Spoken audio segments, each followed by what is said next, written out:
Yeah, very good morning to you. You are with Newsroom, live from Johannesburg. We are. Kendall Makamati is with me. He's over on the sports desk. Of course, my name is Evan Jansen. Very good morning to you. Yeah, today we will, well, it's a different day, isn't it?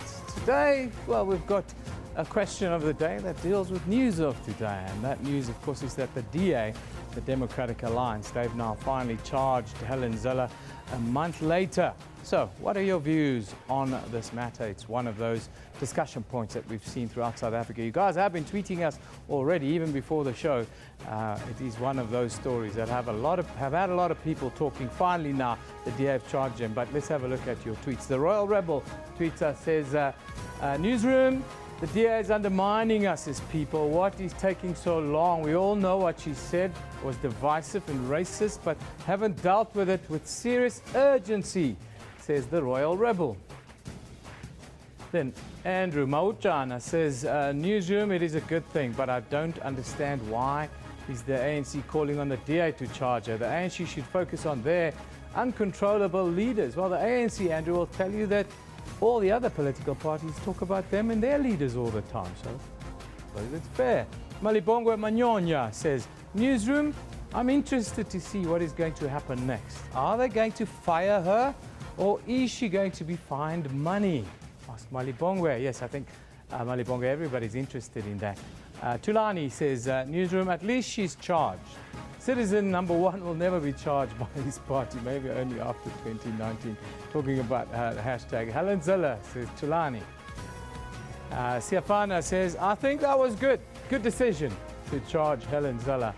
Yes, that's the story. That's the story today. Keep tweeting us. It'll be really interesting to see what you guys think. We're also running a poll. We're running a poll on an issue, well, that's affecting hundreds of thousands of South Africans right now as we head into Easter weekend. Yes, the bus drivers are on strike and it's causing a lot of mayhem on the streets as people have to still travel to work. Others are trying to travel home for the short little holiday. So we're asking you, the strike now, the bus drivers want a 15% increment.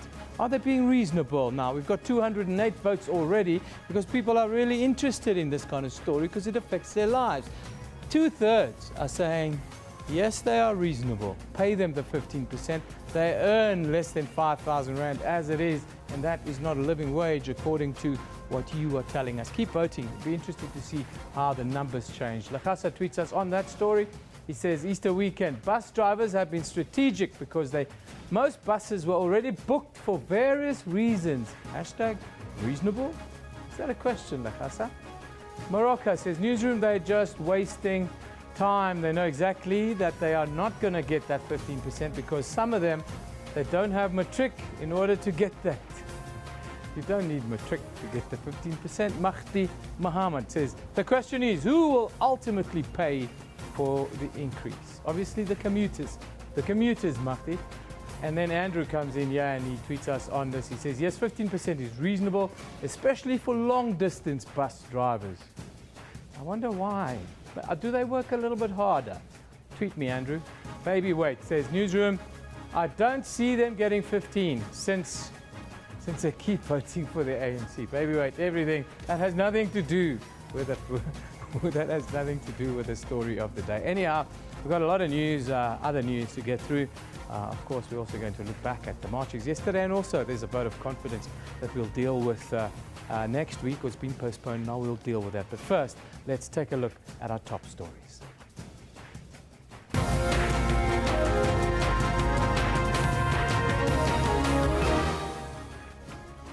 Wage negotiations between the South African Bus Employers Association and unions continue as the nationwide bus strike enters a second day. Police Minister Mbalula is today expected to announce a new head of the Hawks. And President Jacob Zuma says he can resign, but only if the ANC wants him to do so. Well, those are your top stories at this very hour. Let's go over to Kendall to get an update from the sports desk. Thank you very much, Evan. Good morning to you. Quite a lot happening in the world of sports, mostly around the world of soccer. Before I get too ahead of myself, this is what we've got for you in the sports today. Well, it's sloppily taken by Celtic, and Paez is onside, and Paez is away, and can he get a second? Yes, he can. Kaizer Chiefs Venezuelan import Gustavo Paez does it again, netting the winner against Bloemfontein Celtic to seal a second spot place for Amakosi on the log. Kroos. By Marco and there's a brilliant ball, and it's 2-1 Real Madrid. Cristiano Ronaldo, a man for the big occasion, becomes the first player to score 100 goals in UEFA competitions, striking twice to give Real Madrid a 2-1 victory against Bayern Munich. Chelsea and Ivory Coast football legend Didier Drogba takes the next step in his storied footballing career, signing as a player-owner for Phoenix Rising in the United Soccer League. All this in more detail we've got for you at 10:40. But for now, do stay with Eben because he's got the news. Yeah, thank you very much, Kendall. Very good morning to you. If you've just joined us here on Newsroom, the South African Bus Employers Association says employers remain committed to engaging with unions in the wage negotiations. Now, striking bus drivers belonging to trade unions Satawu and NUMSA say they will continue their nationwide action until their demands are met. The unions are demanding a 15% wage increase, while the employer is offering just over 9%. Thousands of commuters are forced to find alternative transport today, as the strike is now in a second day.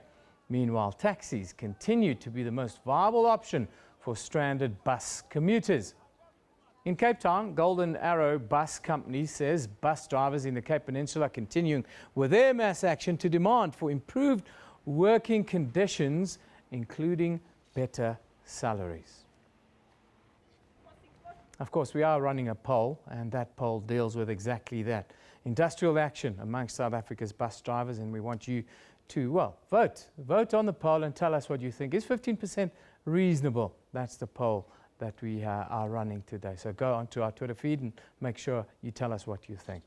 Of course, one of the other big stories of today, Police Minister Fikile Mbalula is expected to announce a new head of the Hawks today. We'll carry that live when it happens. Mbalula will meet the crime-busting unit this morning before holding a news conference later in Pretoria. The Police Minister earlier withdrew an application to appeal a High Court ruling that ordered a Hawks boss Burning Ntlemeza to vacate his office. The High Court in Pretoria upheld a ruling that Ntlemeza's appointment in 2015 was invalid, setting it aside. And as I said, of course, a little bit later we will take that press conference of the Police Minister live. It's scheduled for 11 o'clock. Hopefully it starts on time. Now, President Jacob Zuma says he can resign if the ANC wants him to do so. He says he's not bothered by people calling him names. President Zuma was speaking at his 75th birthday celebrations in Kliptown, Soweto. The event was staged just after thousands of South Africans marched on the Union buildings in Pretoria, calling for him to step down.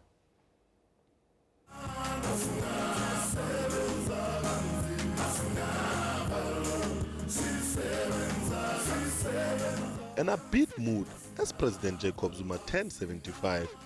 ANC supporters converging at the home of the Freedom Charter to mark the president's birthday.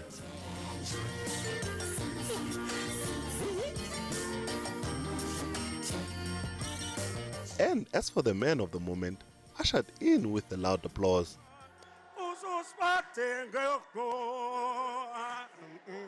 The celebration comes just hours after a national day of action by opposition parties calling for him to step down. The president took a swipe at his detractors, saying even his successor would be subjected to the same criticism. Ningavumi ukuthi ngubani nijajelwe i-opposition. Kuyobe niphumile esiporweni ngoba i-opposition ayisoze ijabule. Noma ngena bani kodwa ngiyobe nginani. Noma i-NGC ngiyobe ngikhona. Noma i-policy conference ngiyobe ngikhona. And before taking his seat, he made it clear that if asked to step down by his party, he would do so. Sokusela isikhathi esincane nje ukuthi ngiqede ithuba ebenginikwe lona lokuthi ngenze umsebenzi ukuba ngibe upresident. NgoDisemba kuzongena upresident omusha. Angimazi nami ukuthi obe ubani.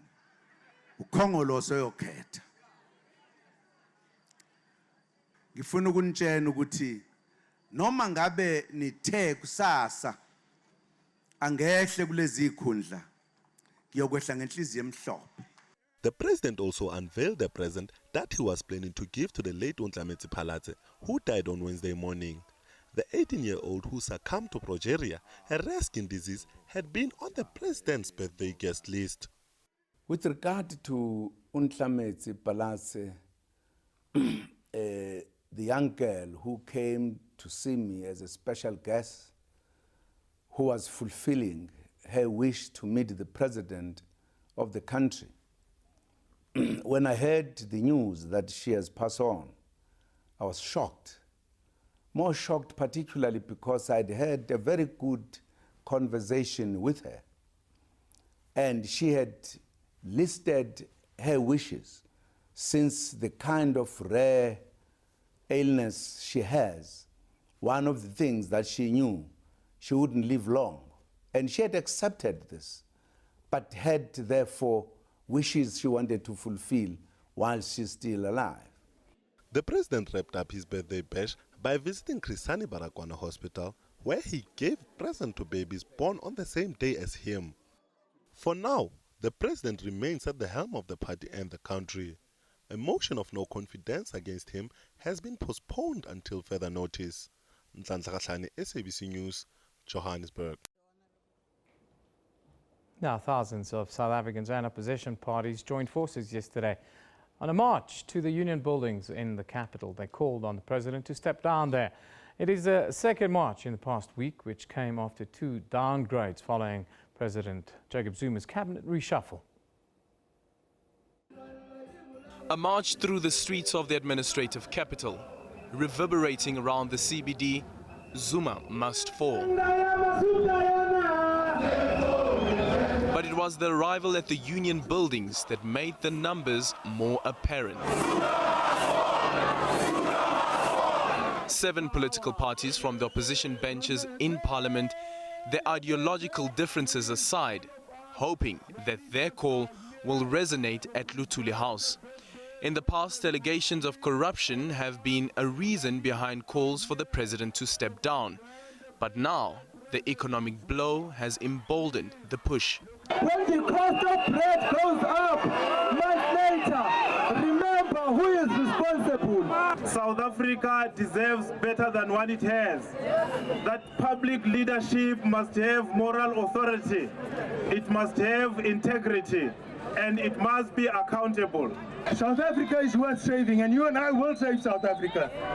No amount of intimidation, no amount of threats by anybody will deter us as South Africans. Despite this force of unity, it's apparent there's a fractured approach on the way forward.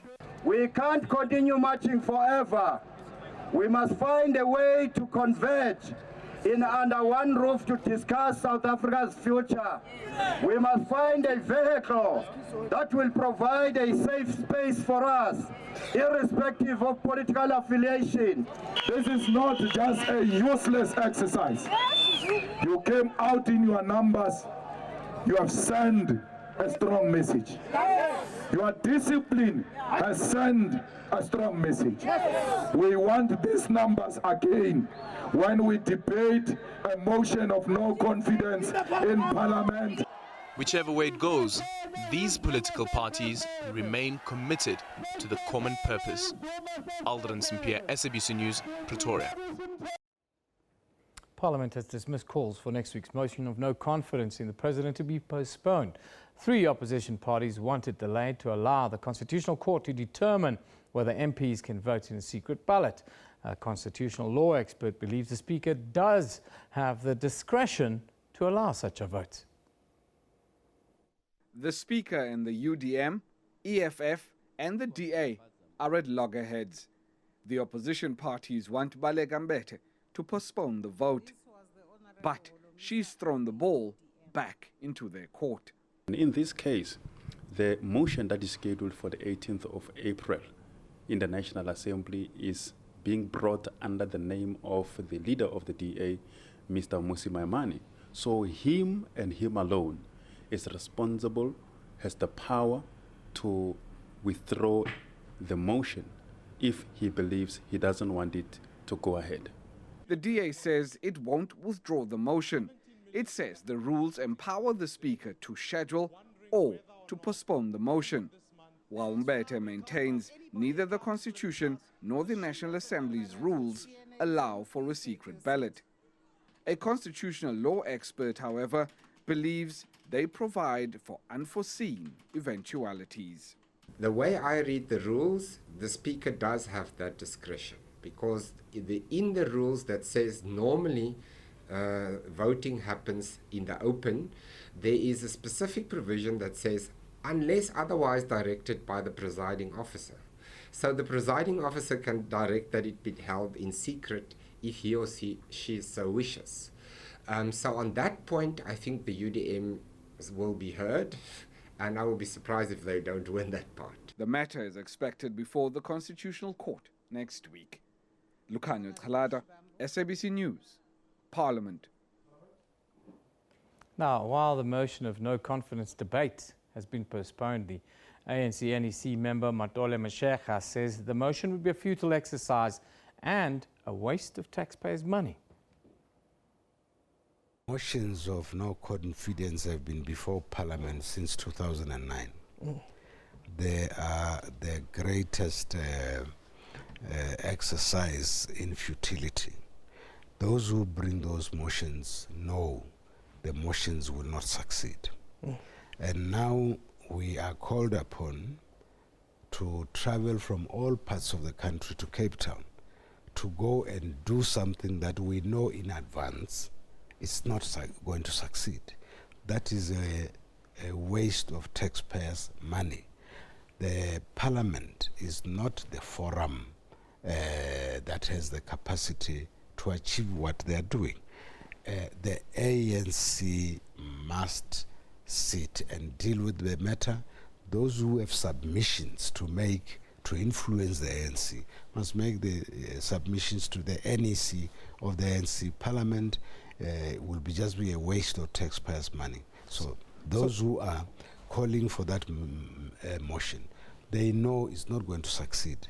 They are irresponsible because they want to waste taxpayers' money on something that will never happen. Now, Parliamentary spokesperson Moloto Matapo joins us from Cape Town to talk about the latest developments around this and others in Parliament. Moloto, thank you very much for joining us. Yes, good morning, and good morning to the viewers. Yeah, nice to have you with us here on Newsroom. Just give us a quick idea. Of course, there's a lot of toing and froing. We've seen marches and all of that, and it seems to cloud all the discussions going on. Just tell us, how is Parliament going to proceed with this matter before it, with regards to the debate and then the vote of no confidence? Well, last night, the Speaker of the National Assembly took a decision to postpone the motion that was scheduled for the 18th of April, following the request of the Democratic Alliance for the motion to be postponed until such time that the Constitutional Court has dealt with the application of the UDM with regard to its wanting the motion of no confidence to be conducted through a secret ballot. So that is a matter that is within the process of the Constitutional Court.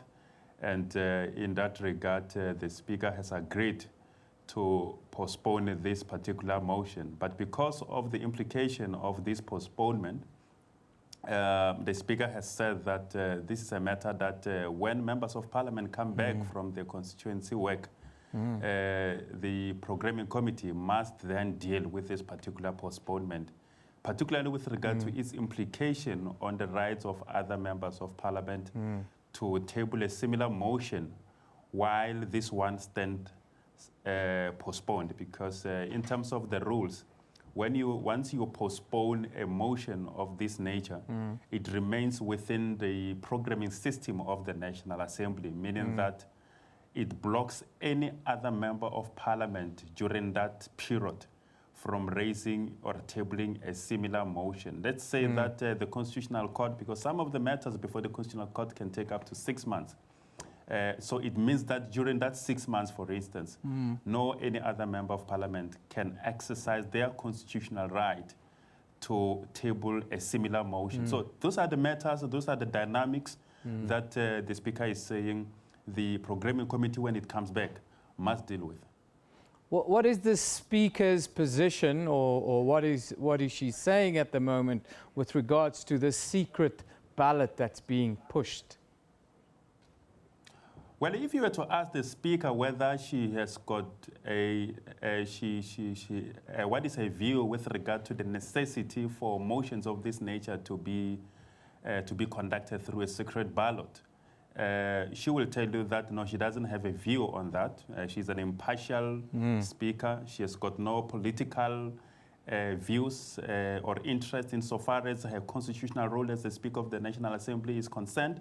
But if you were to ask her to take a decision to conduct such a motion through a secret ballot, she will tell you that she doesn't have that right. And indeed she doesn't, because if you look at Section 102 of the Constitution that governs the procedure for motions of no confidence in the House, they do not state that they have to be conducted through a secret ballot. You look also at another section of the Constitution that deals with the removal of the President, that is Section 89. It doesn't say that the procedure or the vote should be conducted in a secret ballot. You also look at the judgment of 2 years ago at the Western Cape High Court. It said explicitly that the Speaker does not have the right to grant such a decision. I want to move on quickly, if we can do a bit of housekeeping with all the matters before you. Of course, the one issue that stands out for us in the media is the several resignations of MPs, including cabinet ministers. Do you have a view on it at the moment as the spokesperson for the Parliamentary Speaker? Well, you know, resignations normally happen. It's not the first time. We have seen quite a number of resignations after the members of the executive ceased to be members of the executive. Some of them prefer to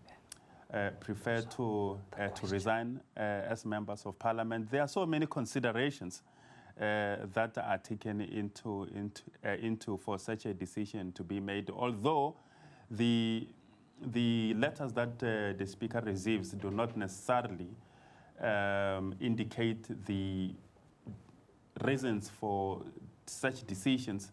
Sometimes in the past we have seen former members of the executive resigning for the purposes of their pensions, because there is a difference between the pensions in the executive as well as in the legislature as an ordinary member of parliament. So there are quite a number of considerations that public representatives takes for such a decision to be made. But having said that, it is within their right to take those decisions, and we do not necessarily have a view on that. Just wrapping that up and going back to the motion of no confidence and the debates and all of this, you at Parliament, you guys are very comfortable that you've got a handle on this matter as it will proceed over the next couple of weeks. And if you can, give us a time frame. How do you expect the time frame to play out? Well, it will be difficult. That's why we are saying that I'm necessarily saying that I'm particularly saying that it will be difficult to speculate with regard to when the motion will be rescheduled. Where we stand is that it remains postponed. It remains within the system of the parliamentary programming. The Speaker has referred the matter to the program committee so that it can deal with. It can resolve the dynamics that I've referred to when we started. And also the other dynamic is that the matter has to be dealt with and be concluded at the Constitutional Court. So let's just say that we will cross the bridge when we get to it. So it will be up to the sponsor of the motion to come back and say, I wish to retable this motion, but also it will be up to the programming committee to deal with the matter, to resolve the complexities that I've referred to, so that we can know the way forward. So we'll cross that bridge when we get to it. I thank you very much for coming on today and explaining to us this process. That is Moloto Motapo. He is, of course, the parliamentary spokesperson joining us live from our studios in Parliament now. Of course, one of the other big stories around today is that the DA's Federal Executive Committee has now formally charged Western Cape Premier Helen Zille for her remarks on colonialism. She's been charged for bringing the party into disrepute. This after posting a tweet last month that the independent judiciary, transport infrastructure, pipe water and health clinics were positives of colonialism. Now, Zille later apologized and qualified the tweet. The party has distanced itself from the comment. No date has been set for the hearing yet. The party's executive chairperson, James Salfi, has confirmed that Zille has been charged and would not elaborate, as they say the matter is now sub judice. Of course, that's also our question of the day that we've been running to you. The question is, the DA charges Helen Zille a month later. What are your views? What are your views on this? Is it a little bit too late? Should they have taken stronger action? What do you think? Let's see your tweets anyhow. Madise Paul says, Newsroom, it is good for the DA to have applied their minds collectively as to avoid divisive statements. A very considered view there from Madise Paul. Sipo says, that issue for Zille I find totally unacceptable, because if it was one of the officials of the ruling party, there will be different stories. Says Sipo. Unati tweets us, he says the DA must fire her, but this will divide some of them in the party. We will see a split in this party. Yes, Unati, some say these are the risks. Alex Motapo says, Newsroom, good example, they are following procedure in their party and it's still on the time frame for sure. Yes, Alex, South Africans are really looking forward to the outcome. Some say this is the acid test for the DA and, of course, the black vote in South Africa. The intern of paid Twitter, a little bit of humor there, says a month later the DA was plotting how it will handle this for its advantage. Whatever the outcome, it's calculated. Yeah, let's hope that calculation doesn't blow up in your face at the ballot box. These are all the risks, of course. Tell us what you think on the action that's been taken against Helen Zille now. But we move on and we take a look now at the social media hashtags for you to interact with. We start with a recap on the National Day of Action. Yeah, that's a hashtag, and it took place yesterday, hosted by opposition parties, mainly the EFF, from the Sea of Red. Here you see the lawns of the union buildings were flooded in red as thousands of supporters came out. Here's a video of a supporter having a little bit of fun dancing along to some of the songs there. Yes, this man was the star on social media in the last 24 hours in his EFF regalia.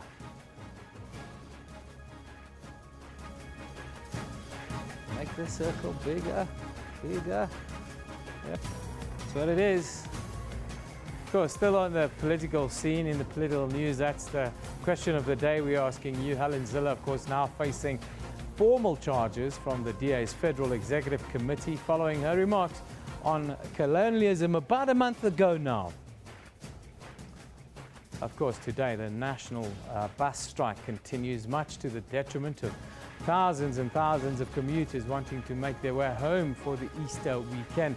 Bus drivers are demanding a 15% wage increase. Of course, the taxi queues have been a nightmare today already, as seen in this picture at a taxi rank in Cape Town. Yeah, that's the Belleville taxi rank, and as you can see, it's battling to deal with the hordes of commuters that need to get to work or need to get home. Also, President Jacob Zuma has promised to fulfill progeria patient Ontlametse Palatse's dream of a family owning a home. This after she passed away yesterday at the age of 18 years old. There's the hashtag rest in peace Ontlametse. Some really heartwarming messages that we've received even on the show. Great stuff here, guys. Thank you very much. Of course, our picture of the day.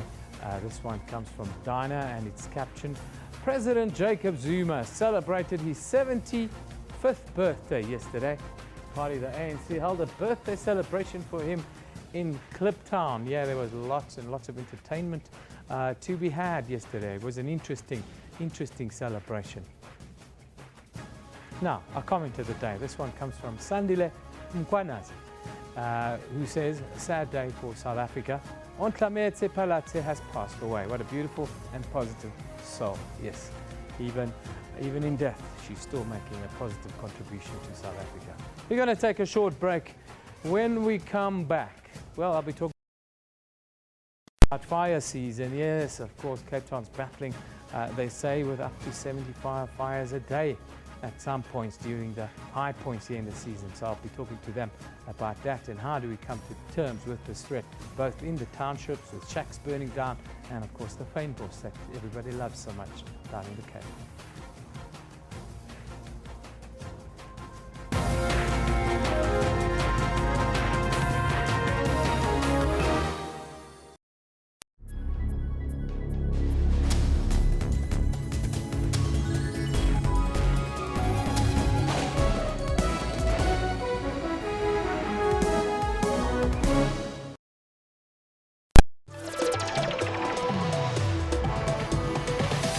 A top 5 rated horse racing event in the world, fashion is a highlight for those in attendance. All decked out in blue and white, the Lomorians Queen Plate is the premier event that kicked off everyone's social calendar. That it was all part of my master plan to cast John Legend but deprive him of his normal instrument and give that one to Ryan. The House of Truth is not just a name. It is a religion. It is a lifestyle. It is a conviction that drives us.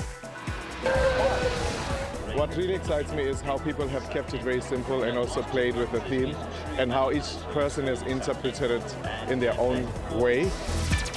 To stay updated with all the current entertainment news, tune into Trends every Saturday from 12 to 1.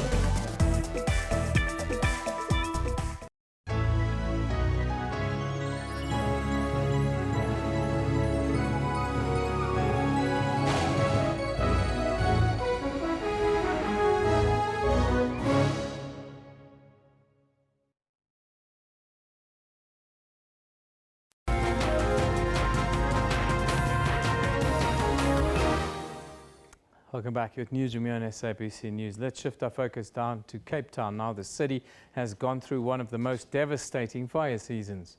Firefighters have responded to an average of 75 fires per day in the last 3 months. Yes, city officials have issued repeated warnings to residents to be cautious with open flames and other flammable materials. Large-scale damage recorded in the Helderberg fires in Somerset West, estimated to be well over 60 million rand. Now, investigators were deployed to probe the cause of these devastating fires within the city's borders. Since November, firefighters have responded to more than 4,500 fires now.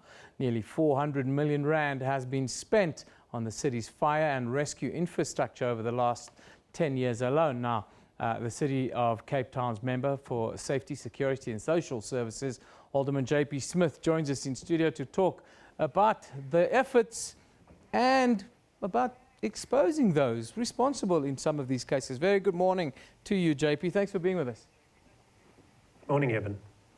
Would it be fair to say that the current fire, or the last fire season, has been one of the most devastating to date?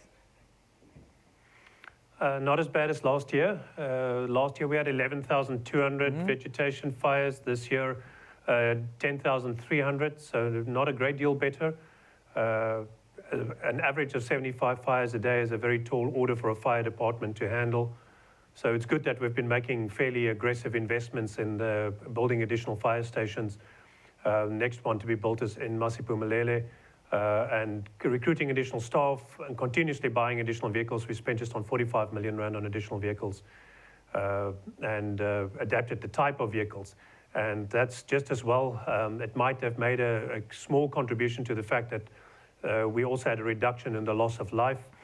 Last year we saw 20 in our informal settlement fires, the 108 fires in informal fatalities in informal settlements we had. That was down to 90 deaths in informal settlements. So for us, an important indicator is how many lives we save, in addition to loss of property. Loss of life is a devastating thing for people under those circumstances.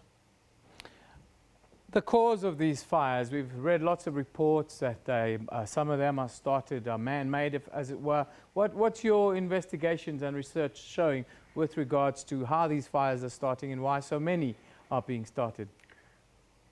So we try and do a reasonable fire investigation after each one. Sometimes the damage and the devastation is so severe that it's very difficult to do that. They consist of cooking, electrical faults, heating, lighting, open flames, smoking, and even welding and cutting, protest action, different components of communities setting each other's structures alight. And then a proportion of the fires that we saw last year, of those 10,200, we think about 211 of those fires were arson related, where it was purposeful fire setting, where there was a degree of malice or intention to cause damage to property or loss of life. And of course, those are the ones that draw the public's attention intensively.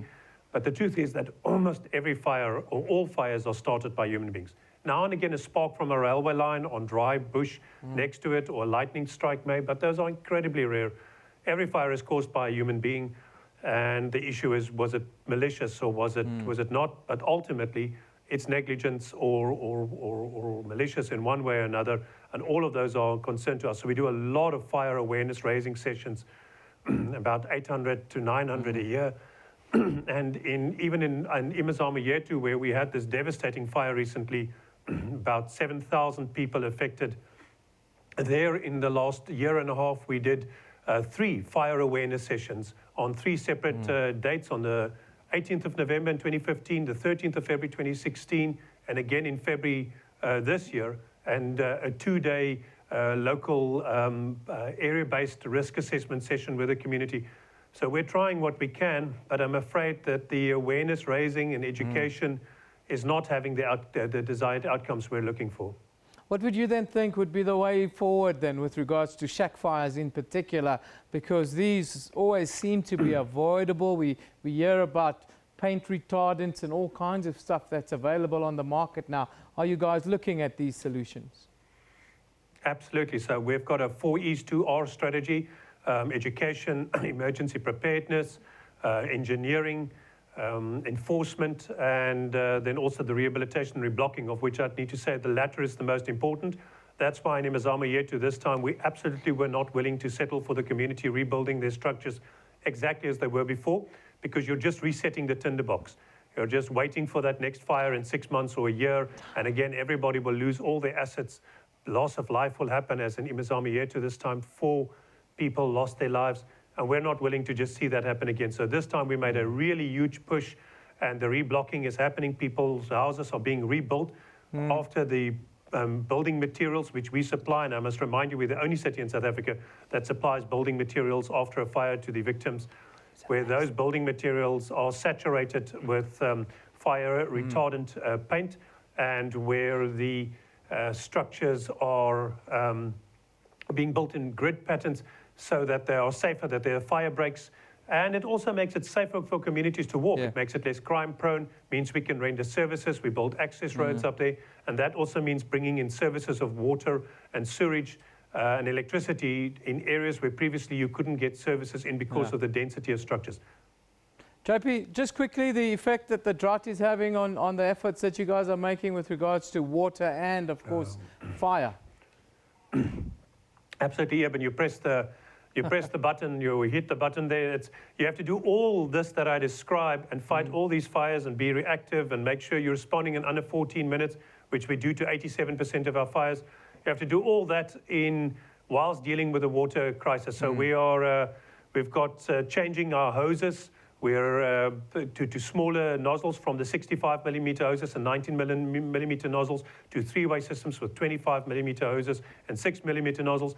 We're also introducing the CAFs, the compressed air foam systems, which we started about 3 years ago already, which means that you can turn 6,000 litres of water into about 60,000 litres of foam at 0.5 foam concentrate. So we've adapted our vehicles with these systems so that we can be more efficient and be less dependent on water supplies.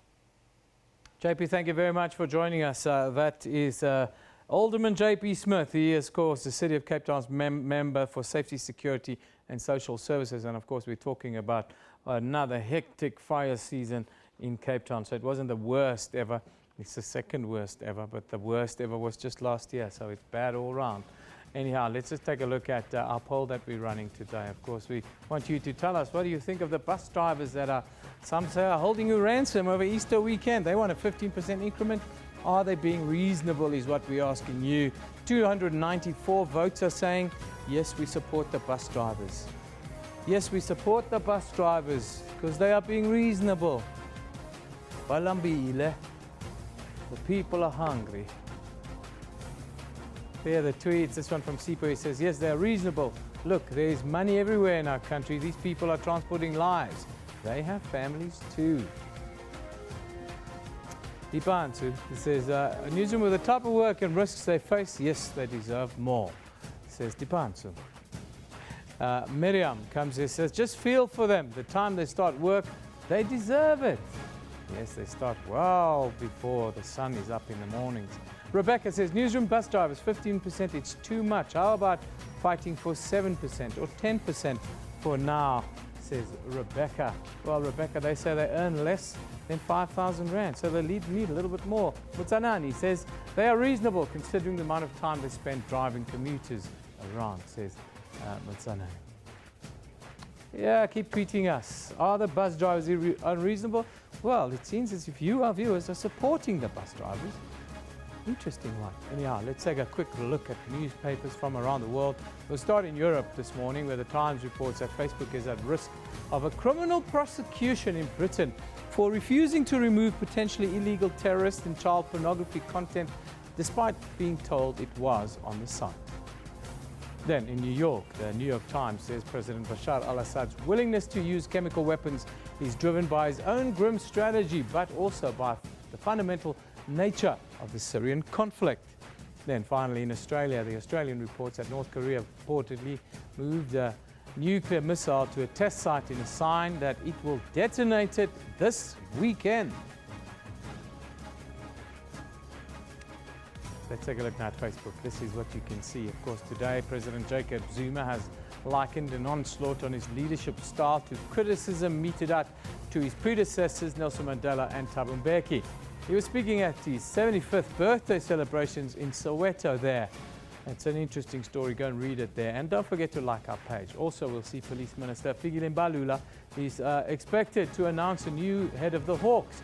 That'll be this morning. He'll meet the crime-busting unit before holding a news conference in Pretoria a little bit later. Finally, the Women's Legal Centre has strongly condemned Zapero's latest cartoon, metaphorically depicting a black woman being gang raped by President Jacob Zuma and a member of the Gupta family. All of that and more on that cartoon on our Facebook page. Also, you can interact with us on it. We're going to take a short commercial break. You're watching Newsroom here on SABC News.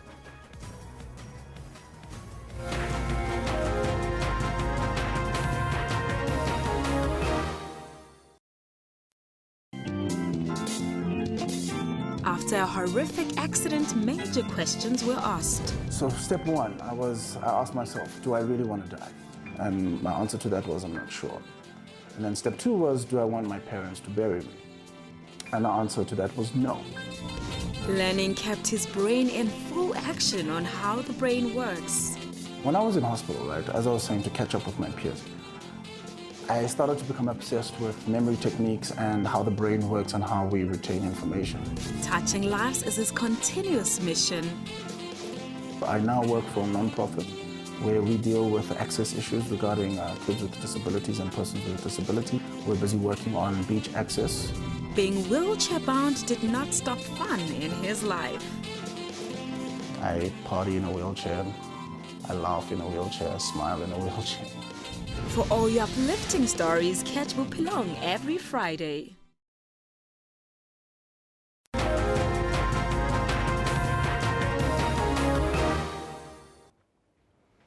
Welcome back. The Table Mountain National Park is a unique and urban Western Cape National Reserve stretching from Signal Hill on the one side of the city to the dramatic end at Cape Point. It was declared a national park in May of 1998 for the purpose of protecting the natural environment of the Table Mountain chain, in particular the rare fynbos vegetation there. The park is managed, of course, by South African National Parks. The property is included as part of the UNESCO Cape Florin Region World Heritage Site. The Table Mountain National Park has a team of dedicated firefighters and firefighting volunteers on standby during the entire fire season. Now, to talk a little bit about fire management on Table Mountain, we are joined by Regional Ecologist for the Cape Region, Carly Cowell. Very good morning to you, Carly. Thank you for being with us here on Newsroom. Hi, good morning, Eben. Thank you. Yeah, just look back for us on fire season within the park, in around the Table Mountain, and tell us why is it so complex and so unique? Well, Table Mountain is what we consider basically an urban park. We're bounded by the sea on the one side and the city of Cape Town on the other. So we have these natural areas that are surrounded by people, and as JP recently said, that most fires are started by people. So the complexity of managing for the biodiversity and the plants and the people and their property is quite diverse and complex at times. Sometimes people don't realize that fire is really necessary on places like Cape Town when we're dealing with the kind of biodiversity that we have. And fire really is a big positive for the mountain and often needed. Yes, the fynbos requires fire. It's a fire-adapted system. Certain species actually only release their seeds after fire has passed through, and it needs regular fires between 8 and 15 years. Sometimes it can go as far as 25 years, but these species do need fire. Otherwise, we see that we start losing species, and the whole structure of the fynbos changes without fire. And after this fire season, the biodiversity on or in the park, on the mountain, has it been affected, and if so, how? It's been affected both ways. In certain areas of the park, we have fires that are too frequent. So some species actually can't even set seed before the next fire comes through. And then in others, we don't have enough fire, but we can't burn those areas because of security issues and safety for the people on our boundaries. The biodiversity this fire season is looking good. Last year was our worst fire season with huge areas of the park being burnt. And we have seen a good regeneration. Where we're having a bit of a problem is with the drought. There's no water for these seedlings once they've germinated, and the biodiversity from that point of view is actually struggling. From the fire side, we're seeing that it's actually not too bad this year. Just talk to us quickly about the efforts that you do with other agencies with regards to fire management, but also the latest fire season. How did that pan out for that collaboration? Well, we work with the City of Cape Town Fire and Rescue Services, as well as the Volunteer Fire Services and EnviroServe. And ourselves, we have 50 firefighters who are on standby 24/7 over the fire season in Table Mountain. And then we work with the Working on Fire program, and we can get teams in when a big fire comes on board, and we have these extended fire attacks, which we call them. So we are ready with the personnel, and we also have a permanent helicopter on standby in Table Mountain National Park. What we do before fire season to prevent fires and to predict sort of what's happening is we have the circumpeninsular fire break, and that's cut early in the season and then again during the season. So we try and maintain this boundary between the urban area and the natural areas. Now, sandparks have been criticized for removing invasive non-indigenous trees. Just talk to this criticism. Well, Eben, we criticize both ways, but what we do here is, if we remove these alien invasives, we take people's shade and they like hiking in the mountains, but these aliens are actually huge fire problems. Fires, once they get into these areas, just run freely and extremely hot. They are dangerous for our firefighters, as well as the people living on our boundaries. We often get requests from our neighbors who live on the urban edge to remove many of these alien trees because they are so big and woody compared to the very fine fynbos, which burns hot but quickly, whereas these aliens, they burn fairly slowly and fires can spread with their embers and the bark coming off of them. So we do try to get to all the areas, and we really appreciate when we get these messages from the public saying, please come and clear, can you clear? And with budgets and capacity, we have to get across the whole park. We are doing all the alien clearing we can, and yes, we accept that we need to keep going. Finally, of course, Table Mountain is a massive tourist attraction, and there's always a balance between tourism and protecting the lives of animals and then the vegetation. How difficult is it to keep that kind of balance there? Sure, yeah, it's one of those things that it keeps us going. Protecting our tourists and our local recreational users is paramount. Human lives we have to protect. So we do have fire breaks around the park and around many of our visitor areas. We also have evacuation points in these areas, and they are closely monitored during fire season and even out of fire season. With the drought, we see fires in August and September when generally they wouldn't happen in the Cape. And as for the animals, sometimes they're a bit cleverer than we are, and when they smell the smoke and they sense there's a fire, they do run. Our biggest problem is fencing. We don't have a lot of fencing in the park, so the animals can flee to safe areas, but they do get caught on the urban edge where a lot of people have their boundary fencing. And this is where we work with people like the SPCA Wildlife Unit to try and remove those animals before they get injured. Well, Carly, thank you very much for joining us today. That's the regional ecologist for the Cape region with Sand Parks. Her name is Carly Cowell. We talk about, of course, fire in the Cape and how it affects Table Mountain, especially. That's what we were talking about there, of course. When we come back at around 10 o'clock, well, we'll look back at the marches yesterday. We'll also talk a little bit about Helen Zille being charged, and we want you to tweet us, of course, what do you think with regards to what is happening with that story, but also the bus driver strike. Why don't you go and vote and tell us what do you think of the demands of the bus drivers here in South Africa, especially ahead, of course, of the Easter weekend, where lots and lots of people will be travelling home by bus. After we leave this hour, the weather is up next.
I'm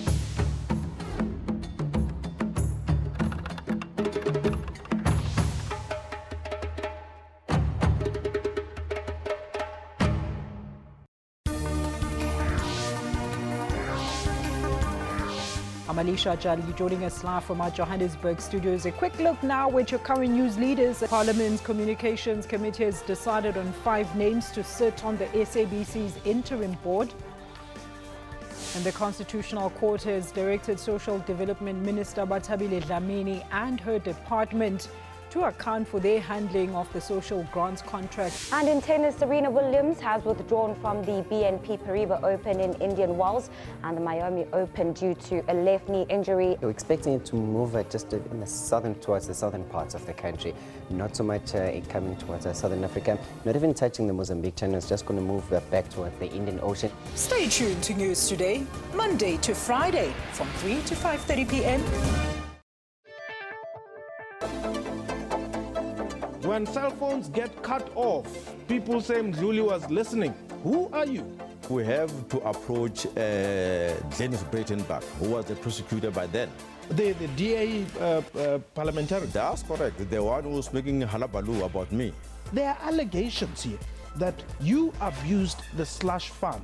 What do you say to that? We don't have slush fund. I don't know about slush fund. I respect the fact that you cannot talk a lot about the Secret Service and all that. I guess that's the norm internationally. Yeah. But how do we know that you, Richard Mzuli, are not abusing the funds of the state? You are counted amongst the president's men. Are you? That is rubbish. Also the matter of General Boysen in KZN. He's not speaking very well of you. No, that one is talking rubbish. You are perceived to be very powerful, General, and you know, people who don't agree with you seem to pay the price. What is happening with the old Paramaribe case? No, I'm surprised because as I've said, I'm a person of people.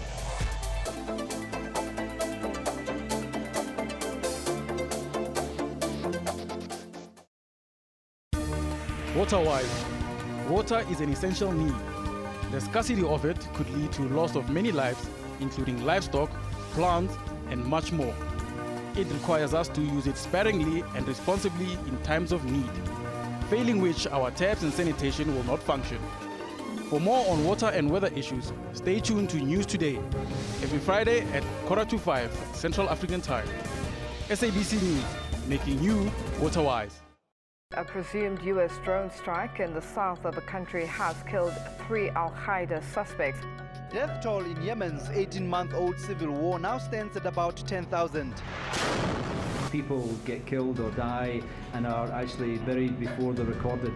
And we don't have a way of recording that, but we know the numbers are much higher. Water restrictions are to be imposed on villages in and around the Nkomazi municipality. Pumps can't pump the water because there's no water in a river.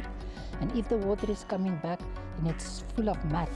Those who can pray and those who can do any miracle to make sure that we've got enough rain, give it a try.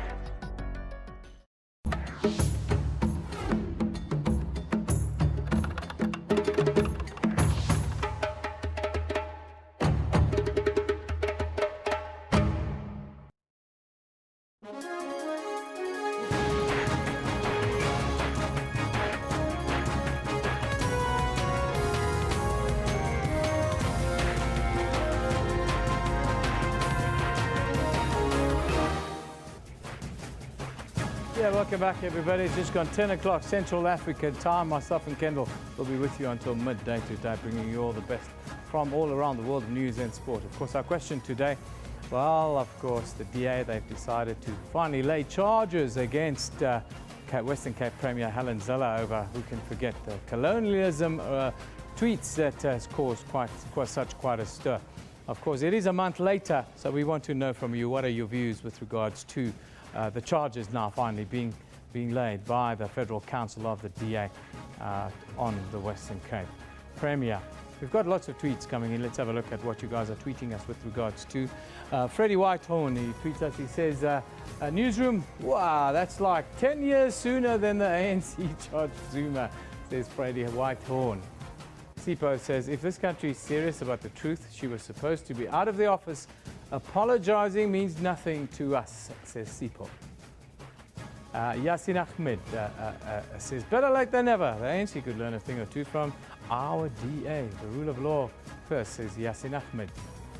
Alex Motapo says, I think before you charge someone, you need to investigate it. She's a human being like anyone else. Let's wait for the sanction, I think is what he's trying to tell us. Yes, that's with regards, of course, to Helen Zille. She has now been charged for the colonialism tweet. Of course, we're also running a poll today that deals with the bus drivers who are striking. Yes, the bus drivers are not happy. They're saying they're grossly underpaid. They want a 15% increment. Are they being reasonable? Now, more than 300 of you have voted, and thank you guys for giving us that level of interactivity and credibility. It's great to see that you guys are with us on the show. 300 people, more than 300 have now voted on our internet poll. 2/3 are saying yes, the bus drivers deserve a better shake. Give them a better shake. They work very hard. Sipho tweets us again. He says, sir, security guards must also have increment. Why are they being ignored in our country? They work tirelessly for their families. Yes, indeed. Thando Matlangu says, Newsroom, politics are on another level in Mzansi. And on the other hand, bus drivers are very strategic. Power to them. Yeah, I agree with that.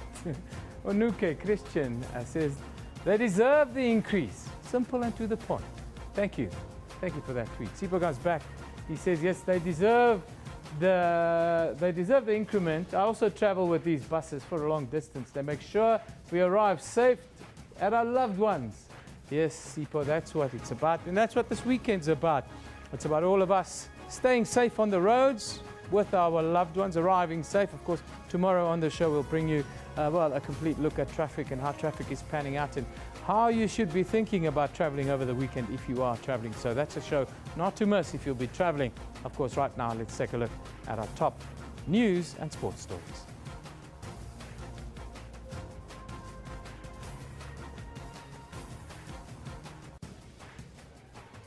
Wage negotiations between the South African Bus Employers Association and unions continue as the nationwide bus strike now enters its second day.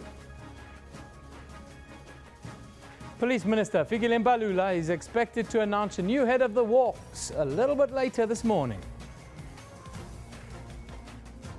And President Jacob Zuma made it clear at his birthday that the ANC, well, if they want him to resign, they just have to ask him. Well, those are the top stories right now. Let's go over to Kendall for sport. Good morning to you. Quite a lot happening in the world of sports and mostly around our football. But here's what we've got for you coming up at 10:40 this morning. Well, it's sloppily taken by Celtic and Paez is onside and Paez is away. And can he get a second? Yes, he can. Kaizer Chiefs' Venezuelan import Gustavo Paez does it again, netting the winner against Bloemfontein Celtic to seal a second spot place for Amakosi on the log. Gross. By Marco and Sense, it's a brilliant ball and it's 2-1 Real Madrid. Cristiano Ronaldo, a man for the big occasion, becomes the first player to score 100 goals in UEFA competitions, striking twice to give Real Madrid a 2-1 victory against Bayern Munich. And Chelsea and Ivory Coast football legend Didier Drogba takes the next step in his storied footballing career, signing as a player-owner for Phoenix Rising in the United Soccer League.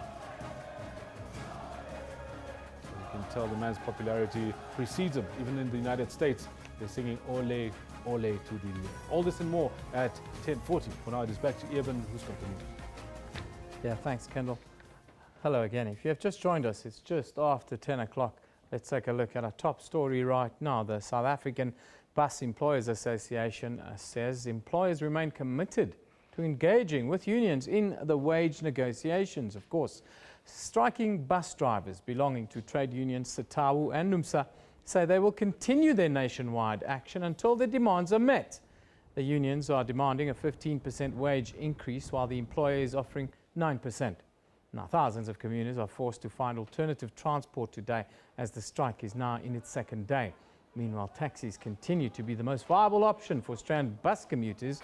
In Cape Town, Golden Arrow, the bus companies say bus drivers in the peninsula are continuing with their mass action to demand improved working conditions, including better salaries. Of course, traffic has begun increasing on the main routes throughout the country, especially in the Free State. At the beginning of this Easter long weekend, more than 800 vehicles an hour were counted on the N3 at Villiers in the Eastern Free State. Law enforcement officers have been deployed on the main route to KwaZulu-Natal, and roadblocks comprising the traffic departments of the Free State, KwaZulu-Natal and Gauteng have been stationed along the way to ensure the safety of motorists. 7 illegal immigrants have also been nabbed. More than 100 traffic fines have been issued thus far, and some cars have been impounded on the N3. Now, 7 motorists were arrested for driving at high speed, with 1 suspect caught for driving at 186 kilometers an hour. Now, for the latest, let's go live to our SABC reporter Ishmael Modiba on the N3. A very good morning to you, Ishmael. Thank you for being us. Just give us an update. What is happening? Well, good morning, Yeben. You are coming to us live here at the Backview one stop on the N3 in Harrismith. The situation right now on the road, I can fairly say from the morning since we get into the road, it's a bit quiet. You can see from yourself that it's a normal traffic flow of the traffic. It's not as hectic as it was yesterday afternoon.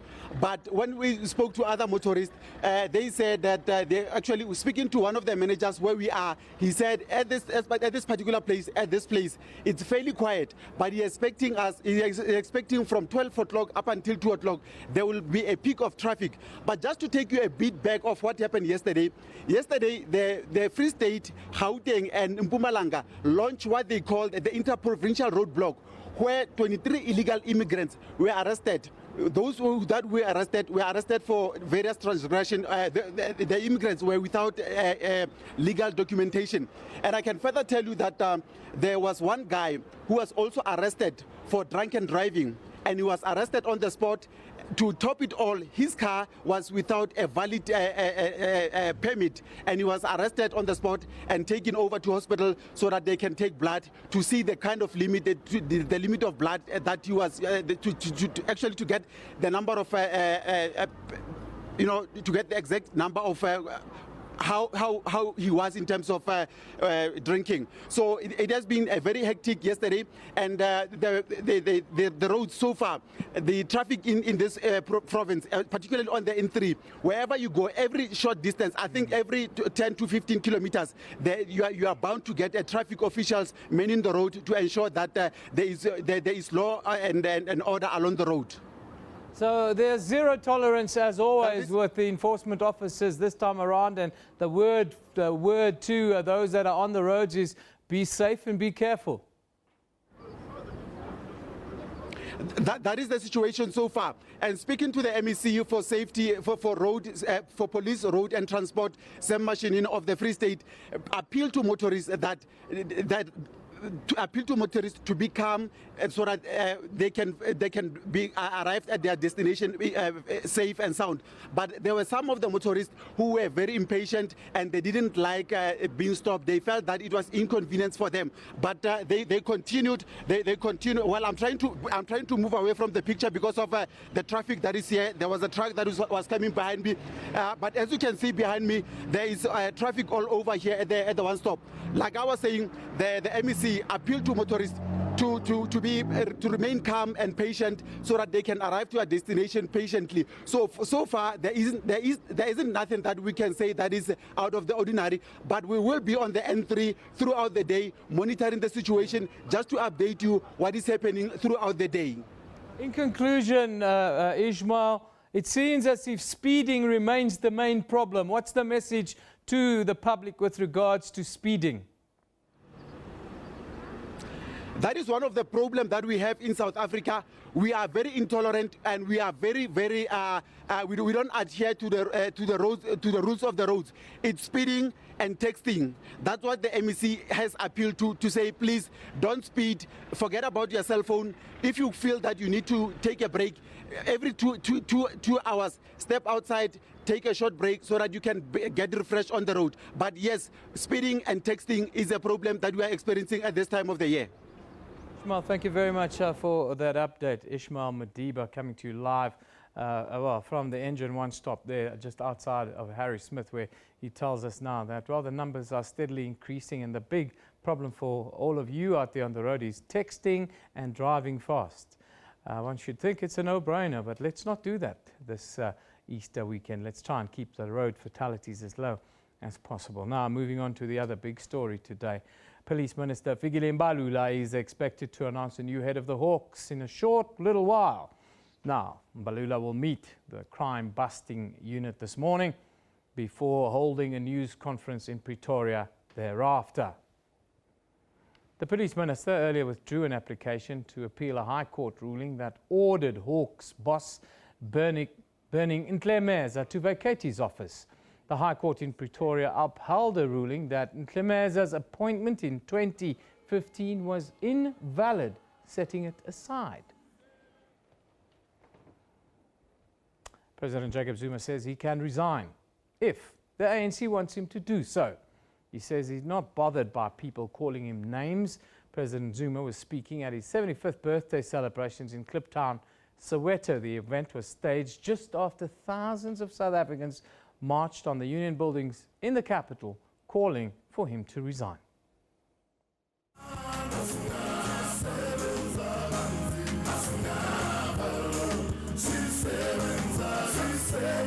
An upbeat mood as President Jacob Zuma turned 75.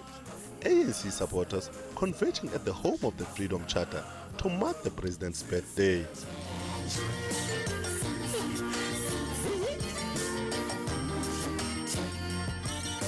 And as for the man of the moment, ushered in with the loud applause.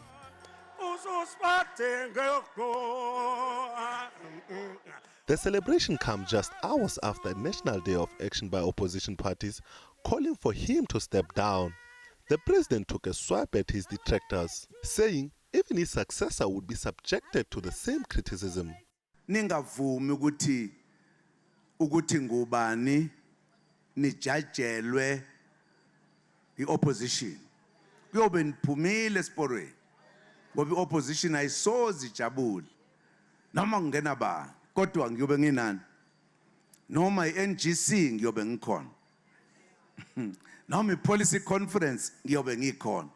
And before taking his seat, he made it clear that if asked to step down by his party, he would do so. Sokusela isikhathi esincane nje ukuthi ngiqede ithuba ebenginikwe lona lokuthi ngenze umsebenzi ukuba ngibe upresident. NgoDisemba kuzongena upresident omusha.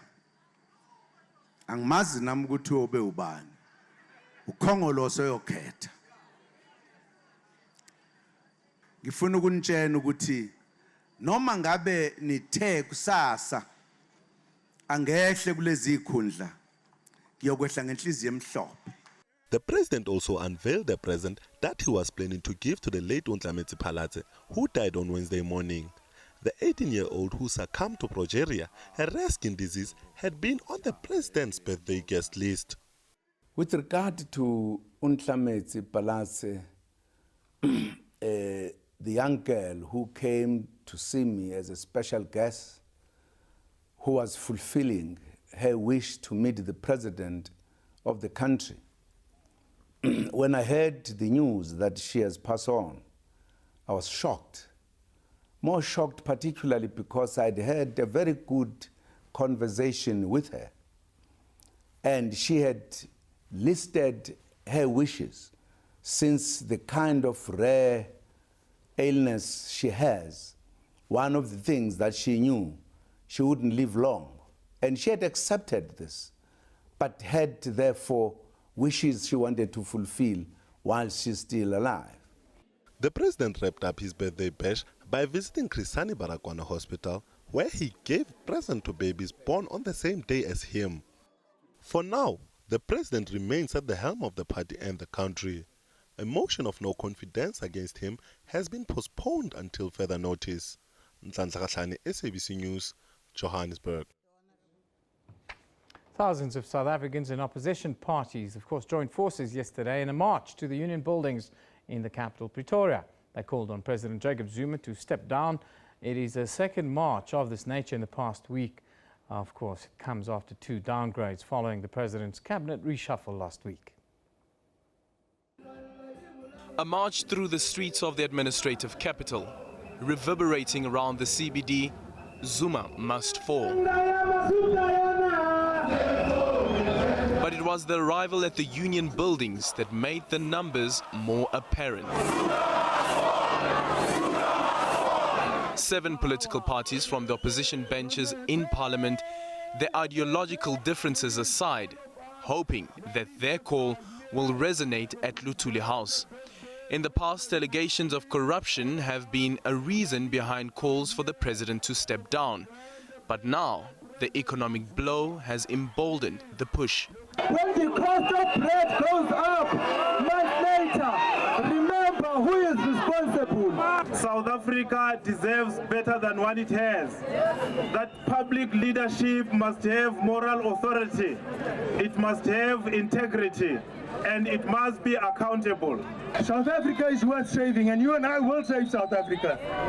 No amount of intimidation, no amount of threats by anybody will deter us as South Africans. Despite this force of unity, it's apparent there's a fractured approach on the way forward. We can't continue marching forever. We must find a way to converge under one roof to discuss South Africa's future. We must find a vehicle that will provide a safe space for us, irrespective of political affiliation. This is not just a useless exercise. You came out in your numbers. You have sent a strong message. Your discipline has sent a strong message. We want these numbers again when we debate a motion of no confidence in Parliament. Whichever way it goes, these political parties remain committed to the common purpose. Aldrin Simpia, SABC News, Pretoria. Of course, Parliament has dismissed calls for next week's motion of no confidence in President Jacob Zuma to be postponed. The 3 opposition parties want it delayed to allow the Constitutional Court time to determine whether MPs can vote in a secret ballot. The constitutional law expert in this matter believes the Speaker does have the discretion to allow such a special vote. The Speaker and the UDM, EFF and the DA are at loggerheads. The opposition parties want Baleka Mbete to postpone the vote, but she's thrown the ball back into their court. In this case, the motion that is scheduled for the 18th of April in the National Assembly is being brought under the name of the leader of the DA, Mr. Mmusi Maimane. So him and him alone is responsible, has the power to withdraw the motion if he believes he doesn't want it to go ahead. The DA says it won't withdraw the motion. It says the rules empower the Speaker to schedule or to postpone the motion, while Mbete maintains neither the Constitution nor the National Assembly's rules allow for a secret ballot. A constitutional law expert, however, believes they provide for unforeseen eventualities. The way I read the rules, the Speaker does have that discretion, because in the rules that says normally voting happens in the open, there is a specific provision that says unless otherwise directed by the presiding officer. So the presiding officer can direct that it be held in secret if he or she so wishes. So on that point, I think the UDM will be heard, and I will be surprised if they don't win that part. The matter is expected before the Constitutional Court next week. Lukhanyo Chalada, SABC News, Parliament. While the motion of no confidence debate has been postponed, ANC-NEC member Matole Masheka says the motion would be a futile exercise and a waste of taxpayers' money. Motions of no confidence have been before Parliament since 2009. They are the greatest exercise in futility. Those who bring those motions know the motions will not succeed. And now we are called upon to travel from all parts of the country to Cape Town to go and do something that we know in advance is not going to succeed. That is a waste of taxpayers' money. The Parliament is not the forum that has the capacity to achieve what they are doing. The ANC must sit and deal with the matter. Those who have submissions to make to influence the ANC must make the submissions to the NEC of the ANC Parliament. Will just be a waste of taxpayers' money. So those who are calling for that motion, they know it's not going to succeed. They are irresponsible because they want to waste taxpayers' money on something that will never happen. Now for a story that's developing as we speak. The MK National Council Steering Committee is briefing the media at Lily's Leaf, Rivonia, here in Johannesburg. Let's now cross there live for this update. We enjoin the elected leadership of the African National Congress to identify a date for a national consultative conference of the ANC without further delay. Consistent with this commitment, all energies of ANC and NEC members should be redirected towards this singular undertaking. Secondly, the leadership must finalize proposals on categories of members who will be invited as participants to this National Consultative Conference. Thirdly, the agenda of the conference must be speedily canvassed and consolidated in order for all constituencies to commence preparations. In the interest of ensuring efficiency of execution and single-mindedness, the steering committee advises that preparations for the policy conference be canned.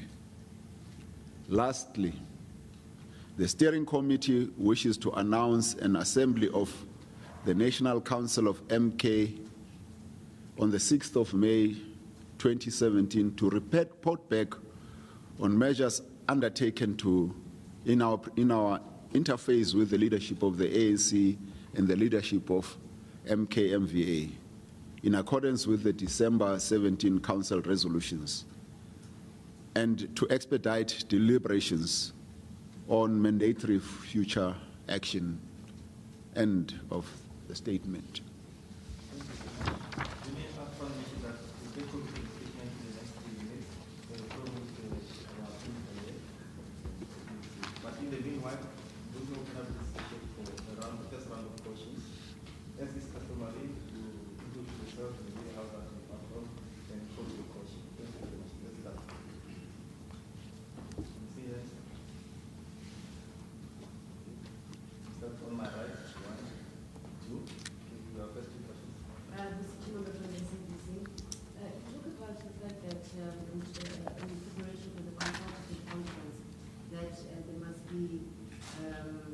An idea of what the categories of people are who will be invited.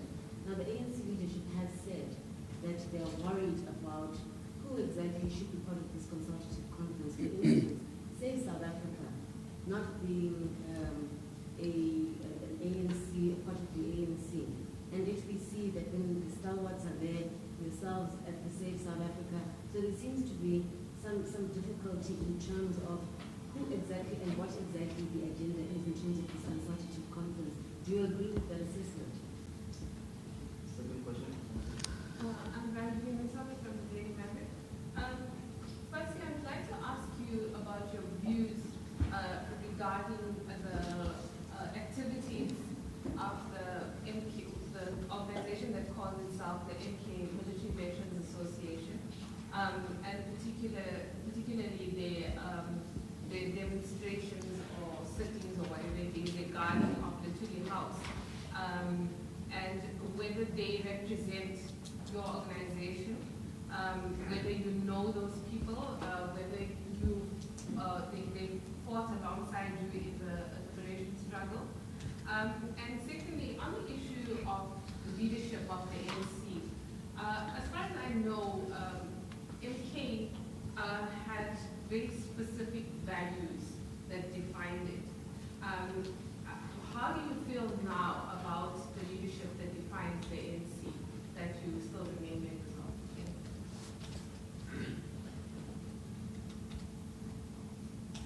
Can we take the third question? Yes, members of the MK. Who are you? Your name? Are you not concerned? Okay, my name is from SABC. I want to know whether you are not concerned with the current developments in the country, where the recent pressure from the cabinet, which has led this country being downgraded by the credit ratings. I'll take on this one. The first three questions, they come back.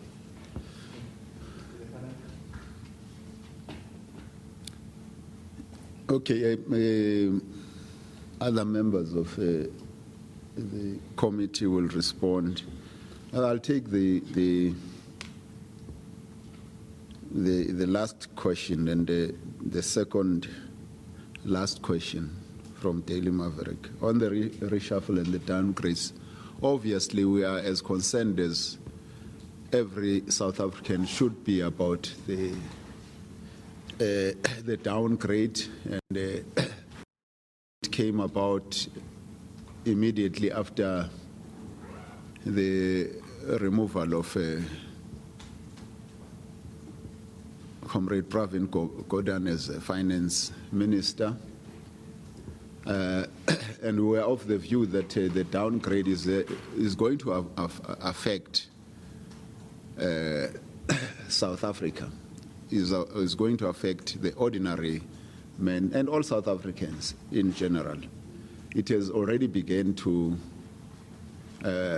find expression in the value of the rand and so on. So it's likely to feed into inflation, the cost of borrowing and so on. But we naturally would regard it as a very negative development for our country, and naturally are as concerned as all South Africans about the downgrade and the effect the reshuffle has had on the economy of the country. Not only the economy of the country, as well as the politics in the country, because as we say in our statement, the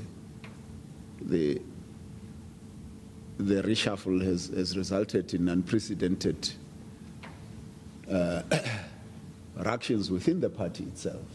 And we say we are concerned about that and about the seeming divisions within the African National Congress at its most top level. And obviously, we speak about the values that Comrade Kathy and those of his generation, not only those of his generation, even subsequent generations, people who sacrificed their lives, many from our own generation, who selflessly put their interests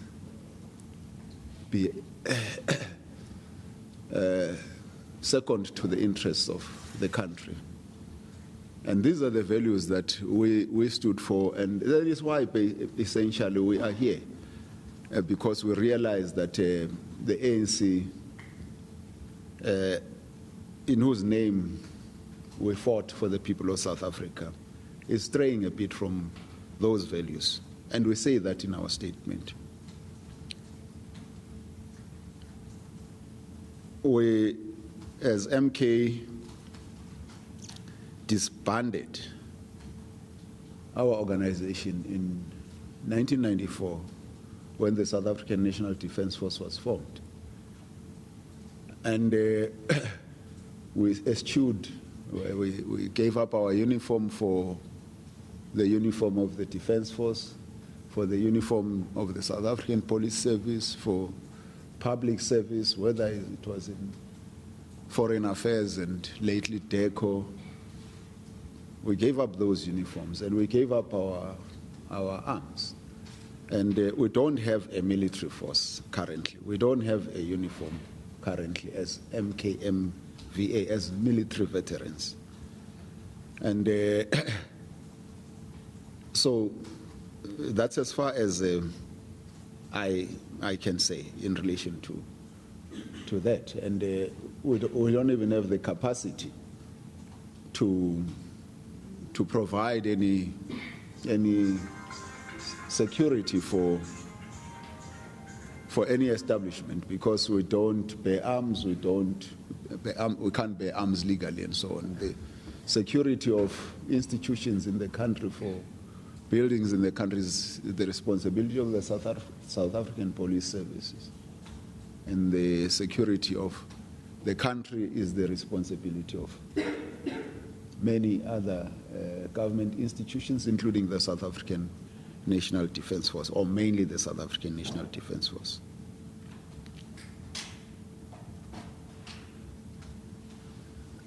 I don't know if anyone wants to add on this.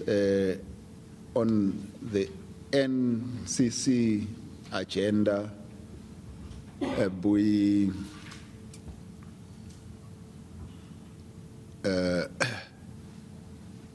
this obviously has to be worked on between ourselves. We are part of a task team with the ANC NEC in preparation for that National Consultative Conference. But the events of the past few weeks obviously speak to the necessity for the urgency of these things to be dealt with. And of course, it's not just ourselves who are responsible, the stalwarts as well, and the ANC. And we call on the ANC to begin to canvass with us about all those issues that we think should be in that National Consultative Conference, like the agenda, like the participants. We've got our own views. I think other comrades can talk to those about who we think should be participants in such a National Consultative Conference. Yeah, probably just an addition to the issue of MKMVA, those that are parading around the head office. The irony of it is that as the former guerrilla army, we took up arms in support of the angry protest of our people. And today we're the ones who wants to defend, or who proclaim to be defending, the head office against the angry protest of our people whom we fought for. It's a serious irony. Whether they come from an opposition or they come from ANC members who are disgruntled by what is happening in the country. Therefore, we may not and shall not condone such activities. We'll condemn them with the strongest possible terms. That anyone, indeed, who's MK and understood as to why he joins that People's Army called Umkhonto weSizwe. We've never took an oath to find ourselves fighting against our own people, but rather we've always been in support to their angry protest against the system. So certainly there's something wrong that is happening currently that makes people stand up against their very same organization. And those are the things that needs to be addressed. And they can be adequately addressed at the National Consultative Conference. The next question was about how do we feel about the current leadership? Do we think or do we feel that it still represents what we stood up and fought for? In whose name? a number of things are not right. We never thought we'd find ourselves in our lifetime addressing the media for the organization that we so dearly love. That in itself indicates that a lot is not right in the organization. And therefore, even the leadership that is there, it's no longer the leadership that speaks in one voice. There's no unanimity on issues that affect its members, on issues that affect the country. We therefore feel that they don't represent the same values that we spoke about in the press release that the General read earlier on. And these are some of the issues that we have made ourselves available to sit down with them so that we could address. Those are not the issues of individuals, the issues that affect this formerly mighty organization. I think those are the issues that I wanted to add on. Just to add to what General Nyanda said, with respect to categories of people who we think and believe should be part of the consultative conference. As he has indicated, we are part of a task team that is preparing for that conference. Our approach is that we are seeking a moment for the ANC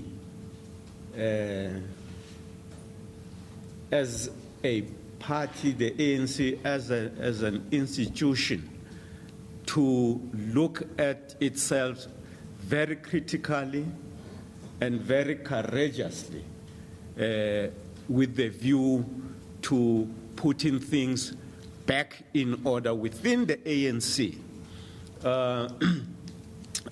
Obviously, the people who would, in our view, be helpful in achieving that is firstly the elected leadership of the ANC as it stands now. And it starts from the NEC right at the top there to the provincial executives of the ANC and to the elected regional collectives of the ANC. That leadership, it is important that it must be at that dialogue. But of course, added to that, we are very clear that another segment within the organization of people who would assist a discussion that will really find lasting solutions to our problems, it's the community of members and cadres who have performed duties within the organization before,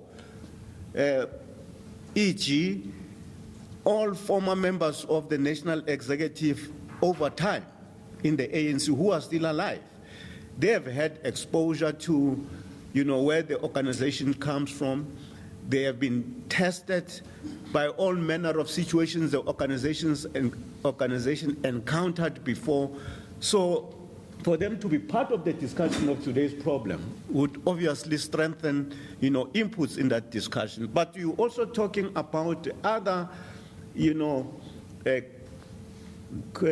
coteries of ANC cadres, for instance, those who have served in the PMC of the ANC, the Political Military Council of the ANC before its unbanning, because that was a structure that was responsible for internal political and military work of the organization. That is a structure of comrades who were exposed to challenges of on the ground of building the organization into the, big movement that it is today.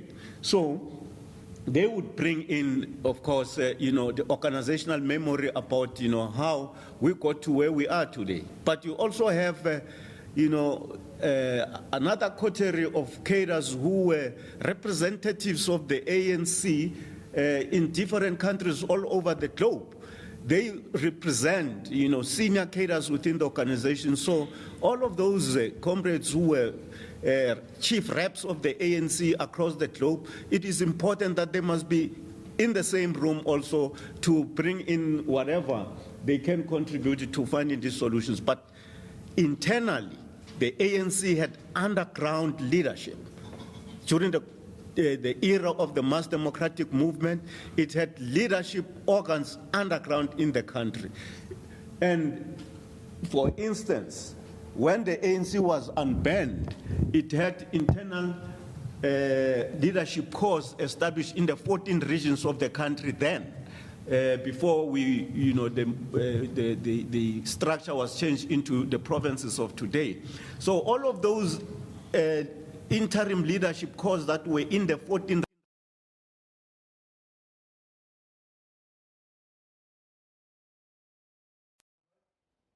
it would strengthen our ability in that consultative conference to come up with the right solutions.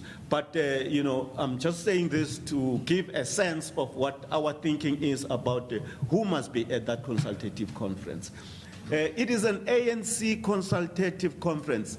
Yes,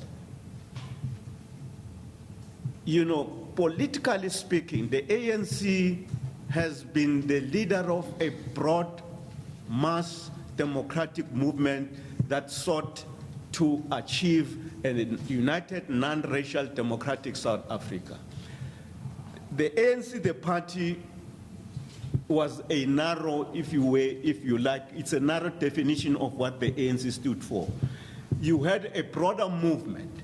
At the time, there are many structures that we can make reference to, that were part of the broad front that the ANC has been leading. The point is, how do we make it a point that all the leadership of that broad movement are part of this discussion? It's something that the task team must look into, but the logic from which the Council of MK is moving from is that we want, in order to save South Africa, we've got to save the ANC, because we appreciate the heritage value that the institution, the ANC, is to the success of the country going forward. The Save South Africa initiative, it's an initiative of people who, some of them were ANC members, some of them sit outside of the ANC. Whether it would be appropriate for Save South Africa and any other body who sits outside of the ANC fold to be part of that discussion, those are areas where the task team that is preparing for this conference must actually take very clear decisions and provide guidelines. But we are clear that this is a consultative conference of the ANC, not of ANC broad supporters. It is to solve the problems of ANC, the party, the institution.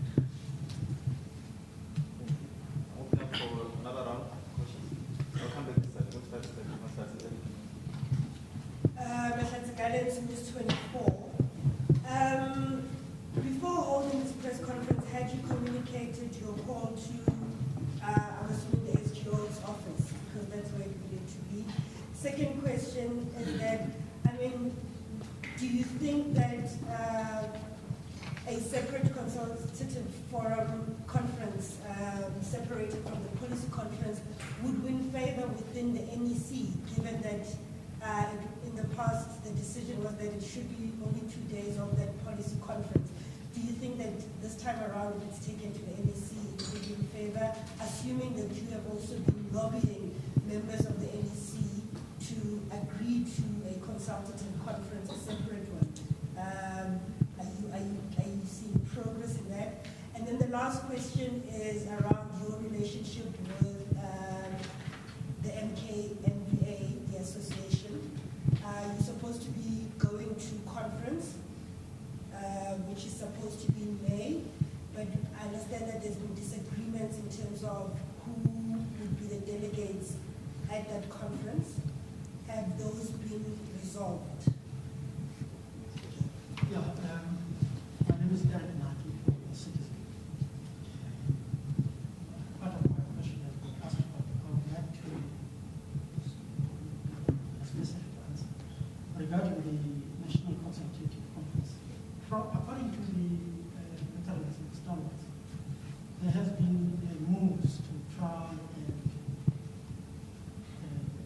address the decision reached on this issue by the ANC leadership, some of the ANC leadership, regarding whether they agreed or they do not agree. It looks like some of them say that they don't agree to the NCC. Where does that come from? And how do you explain that? Are they going to, from the opposition, are they going to now agree to carry on with the NCC? Secondly, there is this question of, going back to the question of the deployment of MK people outside the Green House. There was concern about the ages of some of them, as young as 30 and less, wearing ex-MP. But this parts of defended their presence to say that these youngsters, many of them were recruited as part of the Parliamentary detachment, which when you calculate for that period, you find that some of them were not even born. So I've been wondering again, where did they come from? And who are they? Which was a question that was also asked by the standards. What question? Samkelo myself, my question would be, the president of the ANC yesterday said he would graciously step down in his way if the ANC were to appoint him. The ABC member, Helen Zille, has called for a special ABC meeting ahead of the vote of confidence in Parliament. In my understanding, one company is the deputy minister. How will you be voting at that vote of confidence? Will you be voting along the party line, or will you be voting with your conscience, knowing very well the problems facing the ANC and that of the behavior of the President, Jacob Zuma? Then the last question would be, how far are your discussions with the MKMVA leadership under KB Mahar in the conference that you want to have? So just clarity, on the issue of canning the plans for the policy conference, is it because you believe the policy conference must happen after the consultative conference? Yeah, okay, I'll attempt to run through most of the questions asked, and then other panel members will also add. Well, I'll answer the last question that has been asked about MK conference and MKMVA conference, and relations with MKMVA, as by both Mahlatsi and Samke. Essentially, we have deadlocked with MKMVA leadership. We've been having meetings for the past month. We set up a preparatory committee in accordance with our conference, our council resolution that the conference of MKMVA must be prepared for.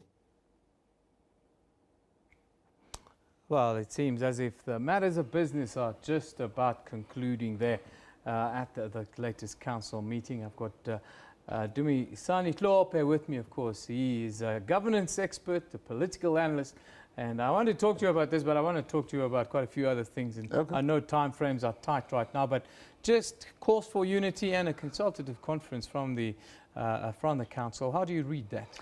Well, two points. I think number one, there's a recognition that they need to keep the ANC intact.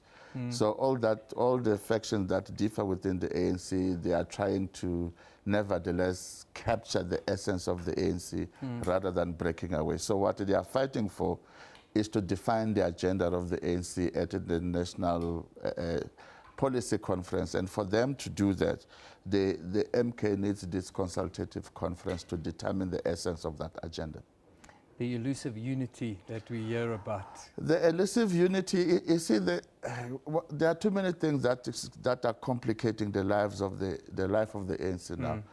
Part of it is the elective conference that's coming up. Yeah. Because there are too many factions pushing for different candidates. That quest for unity is going to be extremely elusive. But then the worst part is that these divisions are actually driven from the top, you know, the top of the leadership of the ANC. While we're talking about unity, let's talk yesterday's unity, or the united face that we saw from opposition parties at the National Day of Action. What do you make of the coming together of the opposition parties like they did yesterday?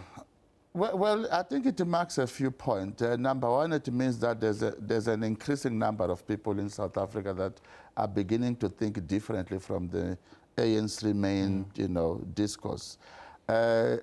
I think second to that, it says that the ANC is no longer that leader of the society that over the years it has been. When we begin to have serious pockets of mass protests like that emerging on an ongoing basis, it means that the directive element of leadership that the ANC has always provided, it's sliding away. But then it also means for the opposition it's easier to agree when there's one identified common enemy. But I think the divisions amongst the opposition will emerge when they fight for the next election, or if Zuma goes. Talk quickly about the secret ballot, and if a secret ballot would be any different to a normal ballot in Parliament in the next couple of weeks. Well, the idea of the secret ballot is the assumption that ANC people are afraid to vote according to their conscience because they can be identified and punished. So the assumption is that if they vote through a secret ballot, they will express their views and vote according to themselves and not what the party says.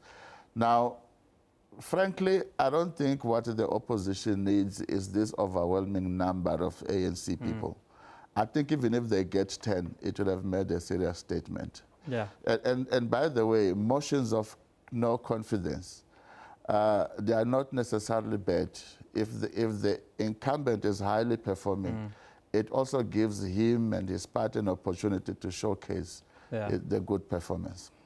The story of today, and we can't leave this story off the table, is Helen Zille is now being charged by the Federal Council of the DA a month later. What do you make of her being charged a month later? We were told earlier she was too busy. Her schedule was too busy for her to be charged, was one of the first murmurings that come out. She's now been charged a month later. What does it mean for the outlook of the DA, almost in passing dealing with this? I think it means that the DA couldn't go on against Zuma whilst they have their own Zuma in the within the DA. They couldn't apply two types of, you know, of attitude. So they had to charge Helen Zille. You know, someone was showing me the difference between Helen Zille and the DA. If you look into their Twitter pages, Helen Zille has more than 1 million followers. The DA as a party has about 300,000. So it's going to be very difficult to deal in. But I think the agenda that the DA has taken against Zuma is going to compromise it a great deal, and the only solution will be to suspend or relieve Helen Zille. How will black voters view all of this goings on within the DA? A lot of the Twitter right here are talking about double standards and about Helen being bigger than the party, and about the DA not really caring about the black vote. It's interesting because usually we think the divisions and conflict are in the ANC. There are also divisions and conflicts within the DA. And the bulk of this revolve around the race and class. Yeah. So this question actually is a question of race, but it's also a question of race, you know, the ability of black people to be taken seriously there. And I think it's going to divide the DA much further than we think right now. Yeah, the outlook certainly looks like that. It's a lot of pressure on Mmusi Maimane now suddenly with regards to he's the one who's in the dock, actually. Yeah. It's him that is in the dock, not so much Helen Zille. Yeah. He has to prove that indeed is an authoritative and legitimate leader of the DA. Yep, or whether he's not just a figurehead. That's the test that Mmusi Maimane, according to Dumisani Klope, will have to pass in the weeks to come if they really want to change the minds of black voters here in South Africa. Dumisani Klope, he is a governance specialist and a political analyst at the University of South Africa. It's been great to have you with us. Thanks. Thank you. Well, we'll be back with you, well, at the top of the hour at 11 o'clock with another news update. Don't miss it.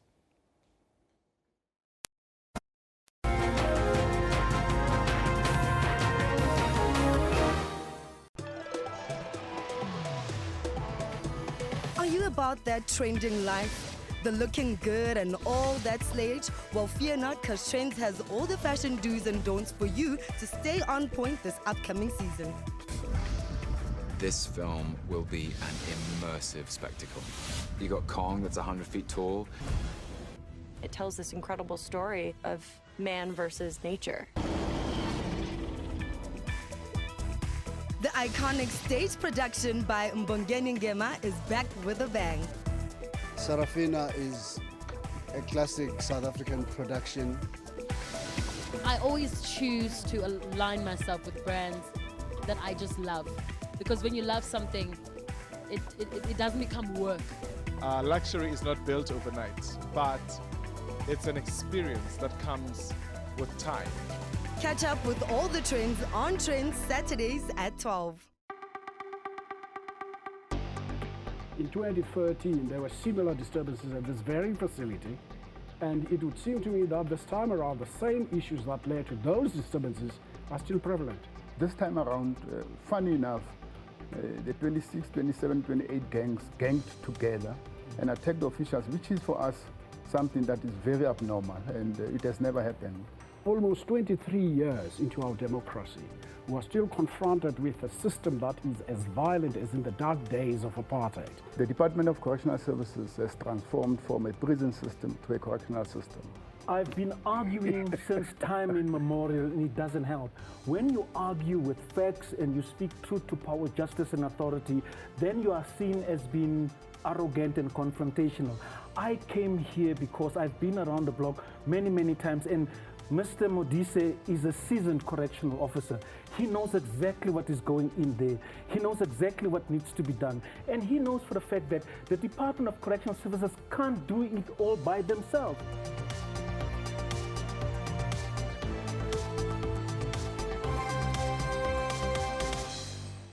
From the moment you start your day. Good morning, everybody. It is 6 o'clock. We are there for you. You want a guarantee from the leadership that we should not be leaders who will steal.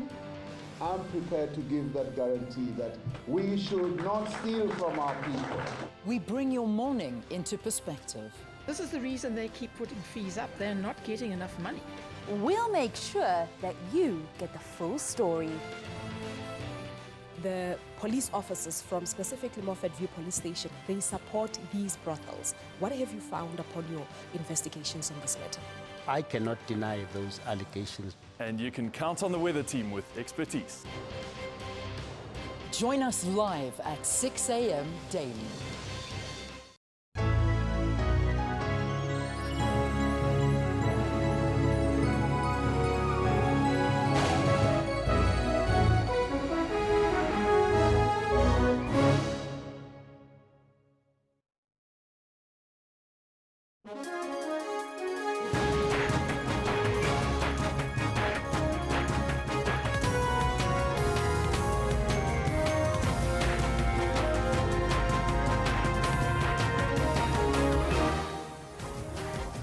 Back. Very good morning to you once again. You're with us here on the Newsroom show. My name is Evan Jansen. I'm with Kendall Mahamati on the sports desk. We'll be with you for another hour until about midday today, bringing you all the best from the world of news and sport. Now, of course, we're asking a question today. One of the big developing stories is that Western Cape Premier Helen Zille, she has now been charged by the DA a month after she made some controversial statements around colonialism in South Africa. And we've been asking you to tweet us your thoughts on the charges that have now been put together a month later.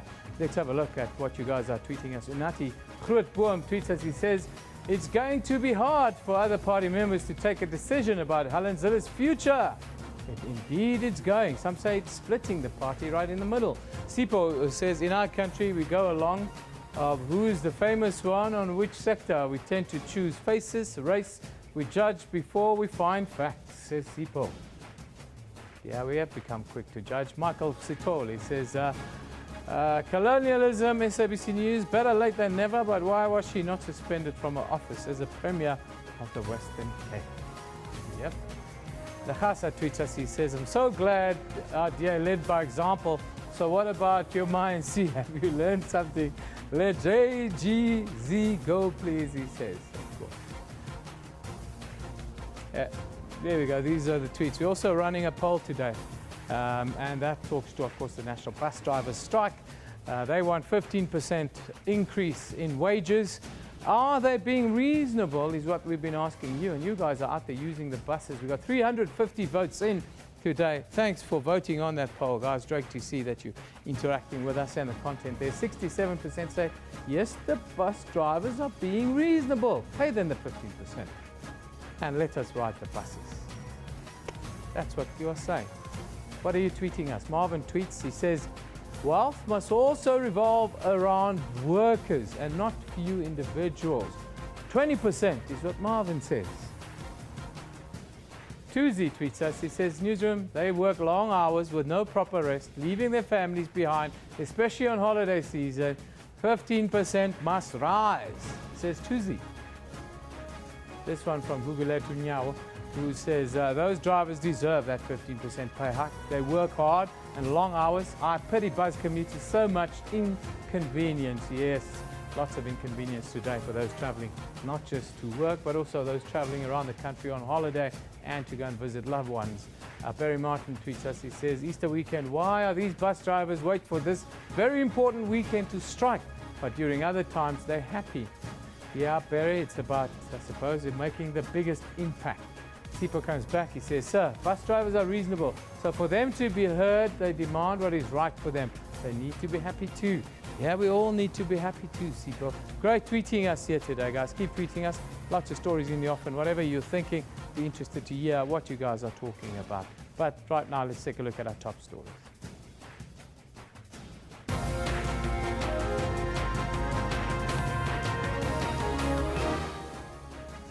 Wage negotiations between the South African Bus Employers Association and unions continue as the nationwide bus strike enters a second day. Police Minister Mbalula is today expected to announce a new head of the Hawks. President Jacob Zuma says he can resign if the ANC wants him to do so.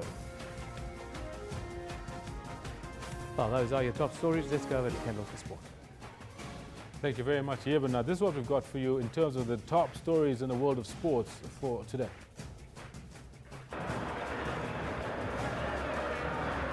Well, it's sloppily taken by Celtic, and Paez is onside, and Paez is away, and can he get a second? Yes, he can! Kaizer Chiefs Venezuelan import Gustavo Paez does it again, netting the winner against Bloemfontein Celtic to seal a second spot place for Amakosi on the log. Gross. By Marco and Sanchez, a brilliant ball, and it's 2-1 Real Madrid. Cristiano Ronaldo, a man for the big occasion, becomes the first player to score 100 goals in UEFA competitions, striking twice to give Real Madrid a 2-1 victory against Bayern Munich. Chelsea and Ivory Coast football legend Didier Drogba takes the next step in his storied footballing career, signing as a player-owner for Phoenix Rising and the United Soccer League. All this and more I've got for you later on in the Sports Bulletin at 11:35. For now, it is back to Evan, who's got the news. Yeah, thank you, Kendall. Very good morning to you once again. The South African Bus Employers Association says employers remain committed to engaging with unions in wage negotiations. Striking bus drivers belonging to trade unions Satawu and NUMSA say they will continue their nationwide action until their demands are met. The unions are demanding a 15% wage increase, while the employer is offering just over 9%. Thousands of commuters are forced to find alternative transport today as the strike is now in a second day. Meanwhile, taxis continue to be the most viable option for stranded bus commuters. In Cape Town, the Golden Arrow Bus Company says bus drivers on the Cape Peninsula are continuing with their mass action to demand for improved working conditions, including better salaries. Now let's go back to The theme we're looking at, of course, has been fire season. Now, since the 2006-7 fire season, Cape Nature has embarked on a campaign to prevent uncontrolled fires by raising awareness and encouraging people in the Cape to help minimize the risk of fire. The campaign is held every year, and according to Cape Nature, most uncontrolled fires start when people are careless, and usually the fire may start small, but on a hot, dry day with wind, it can destroy vegetation and property and cause injury and death. Now, from Cape Nature, we are joined by the program manager, Tony Marshall. A very good morning to you, Tony Marshall. Morning, Evan. Yeah, just tell us how you managed during the last fire season and how has that affected operations on your side? Well, it's been a particularly intense fire season down here in the Western Cape, with literally hundreds of fires that have taken place across the province. Not as many as in previous years in the mountains, but particularly on the flats and in the urban areas adjacent to the urban areas. It's been very intense. So the firefighters are actually looking forward to a bit of a break, and that's besides the rain for the drought that we need a rain to reprieve the firefighters from the intense season that they've had. Now, just for the sake of our viewers, Tony, just explain the role and functions of Cape Nature and where do you kind of fit into the whole picture of environmental protection and preservation? Well, each of the provinces in the country has an environmental legislative organisation or department. In the Western Cape, that role is fulfilled by Cape Nature. And we also manage then within the province about 30 nature reserve complexes that are situated mainly in the mountains of the Western Cape, but then also the marine protected areas. We also manage some of those, and then the islands, of course, out along the coastline.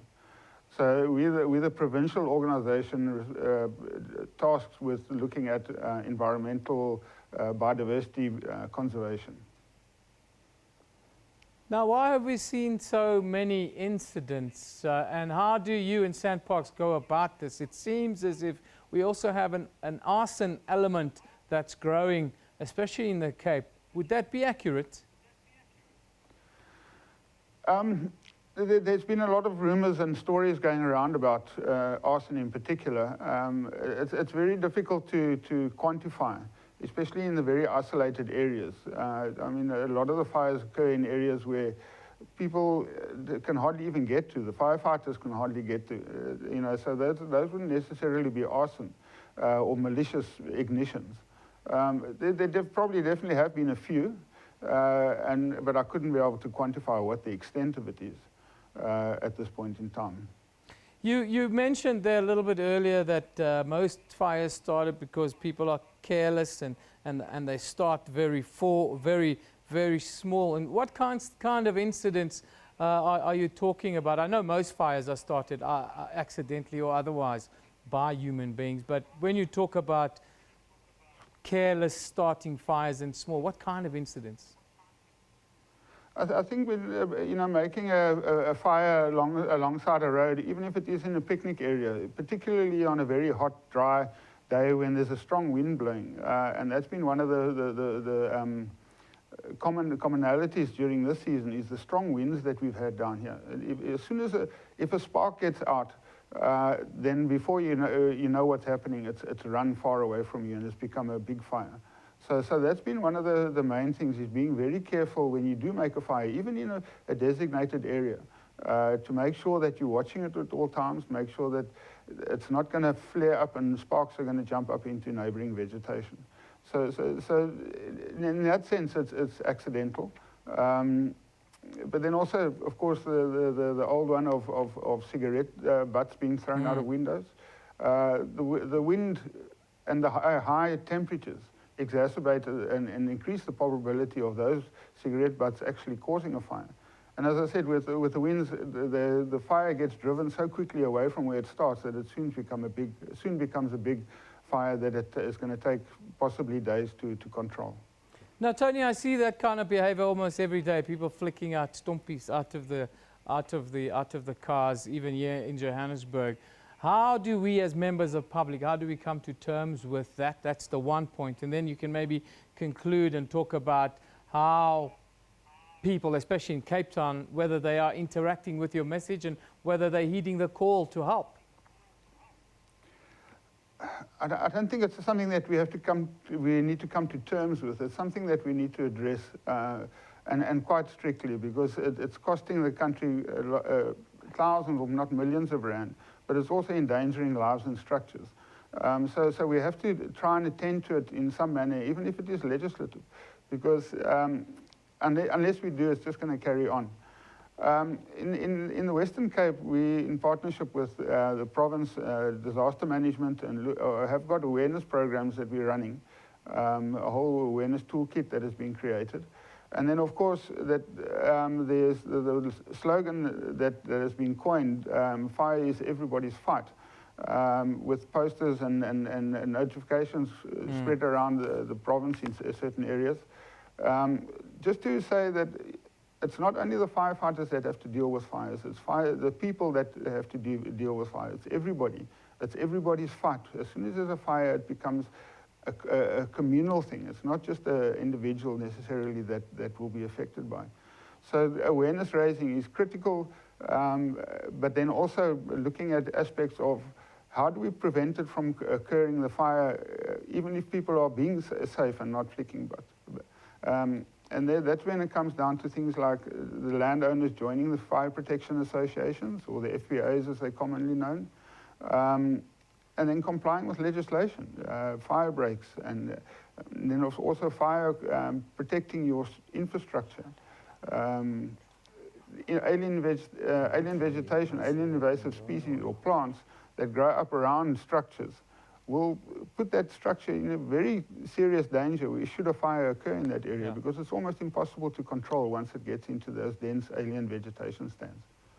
Tony, thank you very much for that contribution today. Yes, Tony says we all have to chip in. We all have responsibility all around the country, especially those of you from up country who are going down south or to the coast elsewhere for the next week or so. Be careful with cigarette butts out of the vehicles, and of course don't make open fires anywhere where there's vegetation that can catch alight. Of course, that was the Cape Nature Program Manager Tony Marshall from our Sea Point studios. Now let's go down to Durban now. And yes, fire is a serious hazard in shack settlements throughout South Africa, not only in Cape Town. On average, over the last 5 years, 10 shack fires a day have been reported, with someone dying in a shack fire every other day. In 2011, 151 people were killed in shack fires in Cape Town alone. Gauteng Premier David Makura revealed in the Gauteng legislature that a total of 7,518 shacks were reported to have burnt down over the last 3 years. The Premier was responding to a written reply by questions in the Gauteng legislature. Now, shack fires are often termed accidents, but that has been contested by shack dwellers, associations, organizations. Abahlali base Njondolo, translated from the Zulu language, means shack dwellers. It's a shack dwellers movement campaigning against evictions and for public housing for their members. Now, the national chairperson of this organization, Sbu Zikonde, joins us from Durban today. A very good morning to you, Sbu. Thank you for being with us here on Newsroom. Thank you very much. Good day to everybody, especially to abahlali basemjondolo and abahlali basemzansi. Thank you very much for the opportunity. I have to cut straight to the chase with you, Sbu. Sorry. Tell me, Sbu, do we care more about fynbos and veld fires and mountains than we care about the lives of people in shacks in our urban settlements when it comes to fire?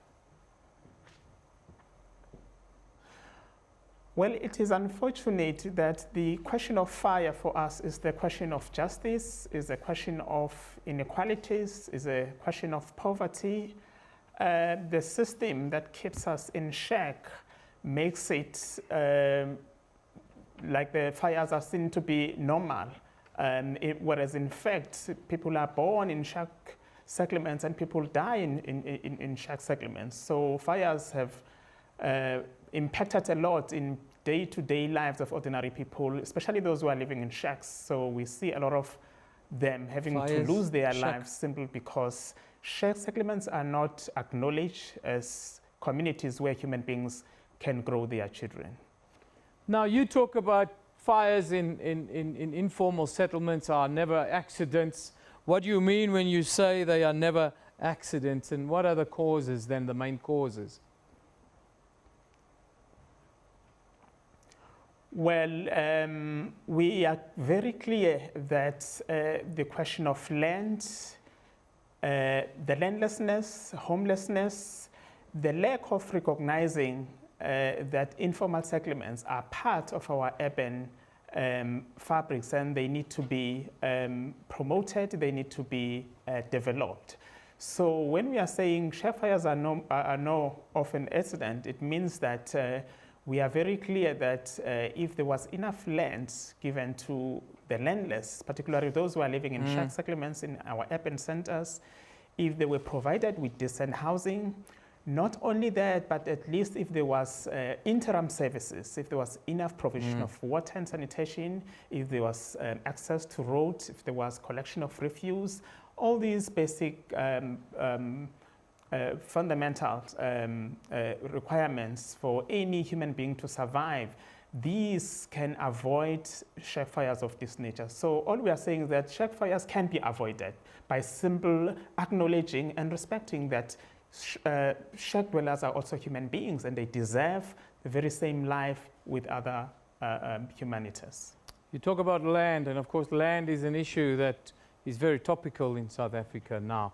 In your engagement with government, what's the kind of outcomes that you're having at the moment when you're talking about getting people out of the shacks and onto the land? Well, abahlali basemjondolo continues to lobby, to campaign, to appeal not only to South Africans as a whole, but also to our government to say shack dwellers are human beings. They deserve to be respected. They deserve to be treated with respect and dignity. So it's been clear that if you are living in shacks, just like if you are living in rural areas and just like if you are living in farm areas, you are taken as a person who do not count in a society. So unless that stereotype, unless that problem is resolved and people who are poor, who are impoverished, who are marginalized are also recognized as human beings, I think the state will immediately provide interim services in the informal settlements. So what we are saying is that when people wait for proper housing in their respective areas, there must be rollout of interim services. There must be recognition that these communities are there to stay. All they need to do is to be developed, and then communities need to be part of developing their own lives. This is what we are saying as abahlali basemjondolo, but obviously the state does not see that way. There isn't any political will, there isn't any acknowledgement that shack settlements are part of our urban agenda, and therefore they need to be urgently addressed. So that's part of the challenges that we've seen. Very so much. It is unfortunate that we have had to bury our children.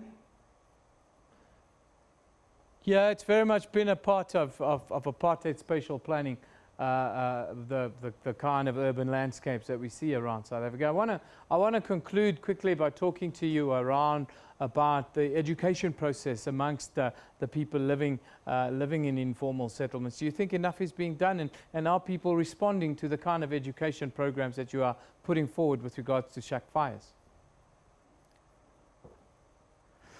Yes, absolutely. But we want to make this point very clear that when people have to die in the shack settlements, the question is not just about education. And I think it is wrong to think that simply because people are poor, they are marginalized, so all they need is education. Education is necessary, yes. I think we are doing enough of that. But we're also saying the state has to recognize that shack settlements are the communities where human beings need to be upgraded and developed. So unless that is recognized, unless that there is a provision of these interim services, people will continue to perish in the informal settlements. So when you talk about education, so it is not only that it should be directed to only shacks settlements, as if only shack dwellers are sort of stupid, they don't understand, they need education. We don't believe. We think they are reasonable, just like middle class, just like any rich community requires that. Yeah. But as long as there's exclusion, as long as the question of land is ignored, as long as the homelessness becomes something that is normal in a society, as long as the inequalities continue, it means our communities will continue to perish in these disastrous areas. So all we can appeal as Abahlali is that there has to be speeding up of provision of basic or interim services while communities wait for decent housing, while the issue of land is being addressed and other needs. But this is a question of justice and inequalities that continue to exist in our society. That needs to be confronted and be dealt with. I thank you very much for joining us. Yes, it goes much deeper than just fires. It goes to land. It goes to dignity. It goes to all of these. That was the chairperson, the national chairperson of Abahlali Basem Jondol. Of course, that means shack dwellers in the Zulu language, for those of you that don't know. And they're an organization that helps the victims of shack fires. Quite often, we see scores and scores of people die every year in these shack fires. We always see reports out of Cape Town. We've just heard Durban, elsewhere in the country. It's a problem everywhere. Now, let's move away from one hot topic to another.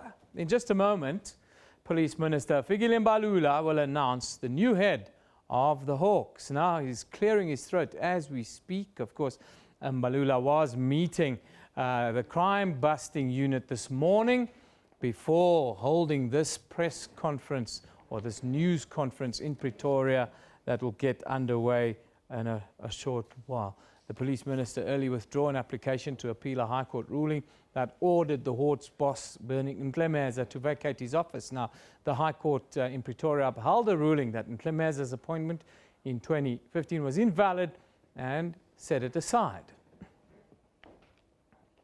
Just to tell you, we're waiting for that press conference to get underway. As soon as the police minister sits down, we will go there live. Moving on, though, the MK National Council Steering Committee has expressed concerns over the downgrading of South Africa to junk status. Yes, the MK's National Council Steering Committee said this during media briefings that we carried live a short while ago. Obviously, we are as concerned as every South African should be about the downgrade, and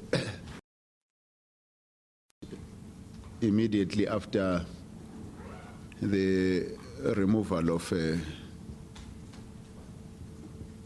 Comrade Pravin Gordhan as finance minister, and we were of the view that the downgrade is going to affect South Africa, is going to affect the ordinary men and all South Africans in general. It has already begun to find expression in the value of the rand and so on. So it's likely to feed into inflation, the cost of borrowing and so on. But we naturally would regard it as a very negative development for our country, and naturally are as concerned as all South Africans about the downgrade and the effect the reshuffle has had on the economy of the country. Not only the economy of the country, as well as the politics. Well, this press briefing is underway now. This is the news at the moment we've all been waiting for. Mbalula is about to talk. Let's go there live. This morning I had a meeting with the senior management of DPCI. The meeting sought to inform them of the decision I took on the 12th April, and also a decision by our courts to withdraw the appeal lodged at the Supreme Court of Appeal on the case brought by Helen Zille Foundation and Freedom Under Law. The reason we are gathering here is both informed by the outcome of the court. The court accepted the minister's withdrawal of the application for leave to appeal. General Ntlhameza proceeded with this application for leave to appeal, and this was dismissed with cost. The counter application of HSF Foundation that the order of 17 March 2017 be operational and enforceable was granted, and the cost for the counter application must be paid by General Ntlhameza. This means that we must give effect to the order of 17 March 2017 that set aside General Ntlameza's appointment. The effect is that even if General Ntlhameza decides to appeal further, the order of 17 March 2017 stands and is not suspended.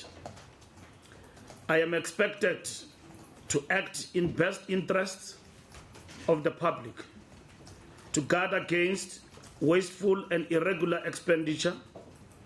Therefore, this case lacked prospect of success. Going forward, what is expected from all of us is to fight crime and corruption. We want the hawks to spare no one irrespective of their status in the society. I'm concerned about the current arrests. We are not hitting our target in fighting crime. We should reach those targets in the near future. Society perceives hawks as a unit with low morale, and that is one aspect that must be corrected going forward. We must guard against the perception that we are useless and truthful institution. We need to change the public perception in this regard. The perception that has enraged over the years must actually be changed. Our mission is simple: to fight crime and nothing else. For so long as we are able to embrace the mission, we will always ensure that all of us were enjoined by unity of purpose. When we can only do that if we are in cause together and understand our mission. The DPCI must never be viewed as an institution that does not combat corruption, done either in the private and the public sector. I have reminded senior management of the DPCI that their job is to fight crime, irrespective of who commits the crime, their status in society, or their political affiliation. As the Minister of Police, I want the DPCI to have a unity of purpose. It must inspire confidence in our people. The DPCI must be an armed elite unit that is clinical in the way it executes its work. In short, it must be the pride of our people. Therefore, I have instructed those who feel that they are not equal to the task to jump the ship. Together with DPCI, we are not an institution in crisis or in a state of emergency. We will regroup as a unit, as I hereby do at this juncture, invoke the provisions of Section 17C8 12C of the South African Police Service Act, 1995 Act number 68 of 1995, which provides, I quote, whenever the office of the national head of the DPCI is vacant, or the national head of the DPCI is for any reason unable to take up the appointment contemplated in subsection 1, the minister shall appoint the deputy national head of the DPCI as the acting national head of the DPCI, close quote. Ladies and gentlemen, drawing from said provision and in light of the vacancy created as a result of yesterday's ruling, it is my honor and privilege to introduce to you the acting national head of the DPCI, Lieutenant General Matakata. Congratulations, General, and I wish you well in this demanding responsibility. It is my expectation and that of society that all members will rally around you with the support you will require. I had also received a brief from Civilian Secretariat of Police that there is a vacancy in the office of the DPCI judge. Very soon, I will be embarking on the process of filling the position of the judge. As soon as due processes have been concluded, I will make the announcements in the due process. I thank you. Thank you very much, Minister, for looking at this. And now, before we proceed, I would like to sign the letter that reads as follows. Where did you steal the letters now? This is serious. Now, this letter is directed to Lieutenant General Matakata, Deputy National Head, Directorate for Priority Crimes. And dear General, appointment as an acting national head of the Directorate for Priority Crime Investigation. Whereas the post of the national head of DPCI is vacant, you are hereby, in terms of Section 17CA 12B of the South African Police Service Act 1995, appointed as the acting national head of the DPCI from 13th April 2017 until further notice. It is trusted that you will fulfill this important task with diligence, and you are welcome to approach my office at any time in respect of any problems, challenges being experienced. Yours faithfully, Minister of Police, Fikile April Mbalula, Member of Parliament. Signed on the 13th of April, an important month, 2017. You don't clap hands. Okay. Thank you. You will sign there, General. You signed? I've signed. Okay. Thank you. Unfortunately, General Patlani, this is not for you.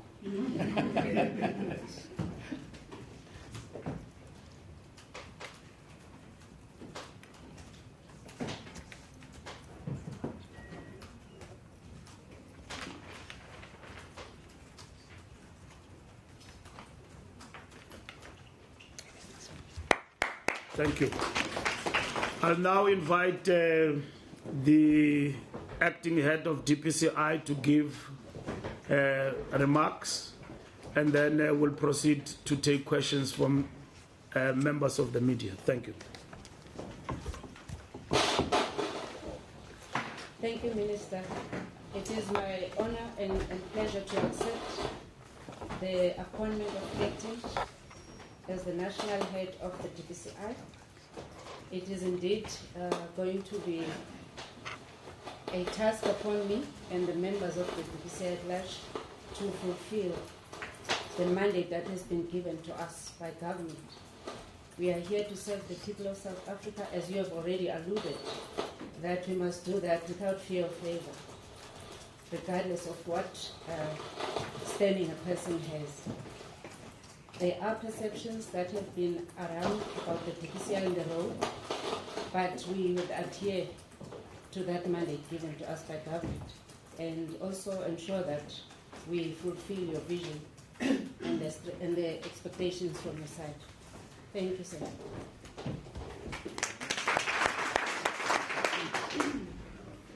Thank you very much, Minister. Thank you very much, General. Ladies and gentlemen, we will take the first round of hands of questions.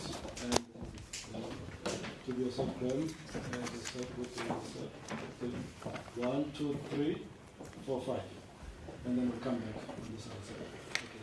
Kara, okay, sure. So, Minister, thank you for your time as newsletter, and congratulations on your appointment. Minister, to yourself, in terms of the allegations that have been levelled against General Mbalula, especially by the City of Johannesburg and IFED announcing that they will be investigating block corruption investigations, or will you be suspending him? And also, following that, will you be instituting disciplinary action against him?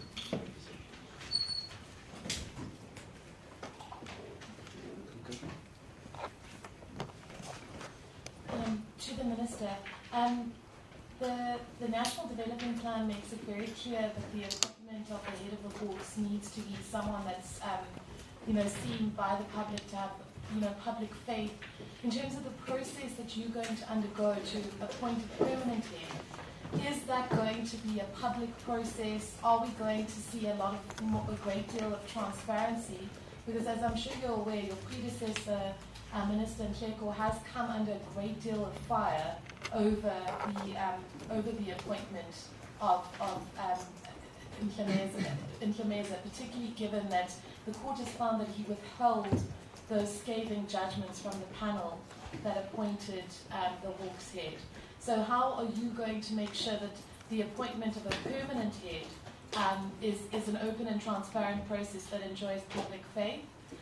Do you think that these findings against Nhlumeza have done any damage to the kind of investigations that the Hawks were involved in, particularly what appears to be the abandoned SARS investigative unit case, the aborted case against the former finance minister?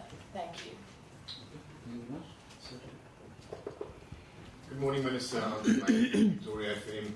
There were reports yesterday that Nhlumeza took an early retirement package.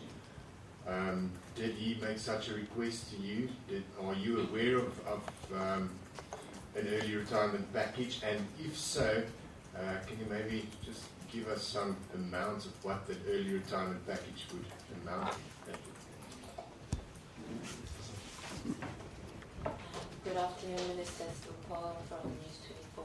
I wanted to ask, will the decisions made by Mr. Nhlumeza since his appointment be reviewed by the ministry or overturned? Is that a possibility?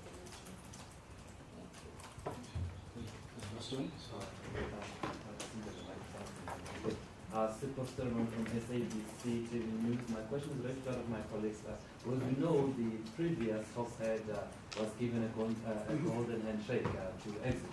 So what is the settlement in this matter with the now previous Hawks head, as he asked, what amounts are we talking about here? How was it negotiated?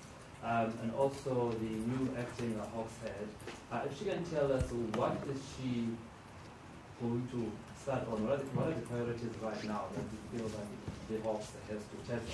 You mentioned that there are perceptions of the Hawks as being an organization that is not necessarily pursuing what it's supposed to do and that is being used as a political tool. So what are you going to do to address those concerns? Thank you. Thank you very much, Minister. First, with regard to disciplinary action, it doesn't obtain because we're following the court judgment.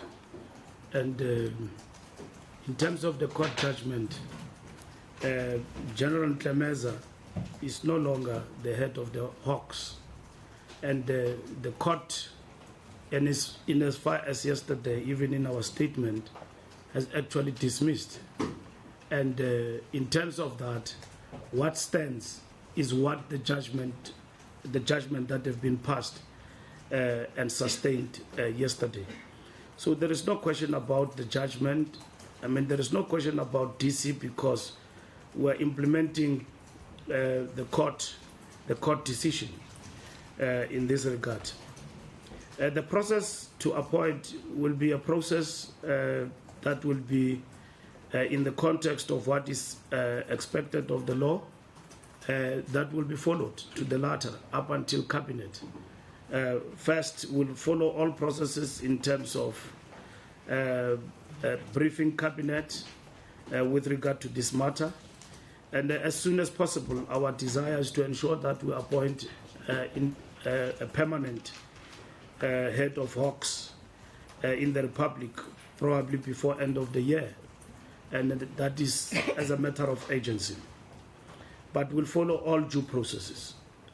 As to whether or not the public will be, privy to the processes, of course the public will be, in the context of the processes that we follow to appointing the head of Hawks, the public will be privy to that in terms of the appointment. Cases that General Nhlumeza undertook, all cases must be the law has not been suspended. So all the cases that have been undertaken by the Hawks under the leadership of General Ntlhameza are not suspended. The law is not suspended. In this particular regard, those who take over will review as a collective and continue to undertake the mission to fight corruption and crime, irrespective of who, what position anyone occupy in society. And we have emphasized the question that we need to deal with perceptions. We must be clinical.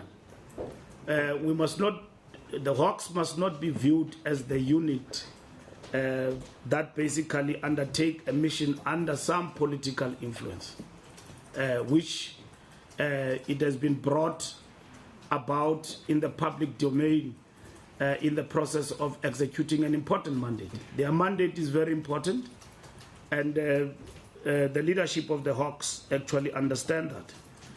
We need to deal with that perception. And how you deal with the perception, it is about the practice. What you are going to do to undo the perception. That is very important. So the law is not suspended. What we abhor and what we are against is for an important specialized unit like the Hawks to be viewed in the light of how it is viewed in the public domain. It is important that we must actually deal with that. And we have emphasized that the Hawks have done an important and a very, very, commendable job over the years. As much as we are faced with these challenges, we emphasize the point equally that there is no crisis or a state of emergency.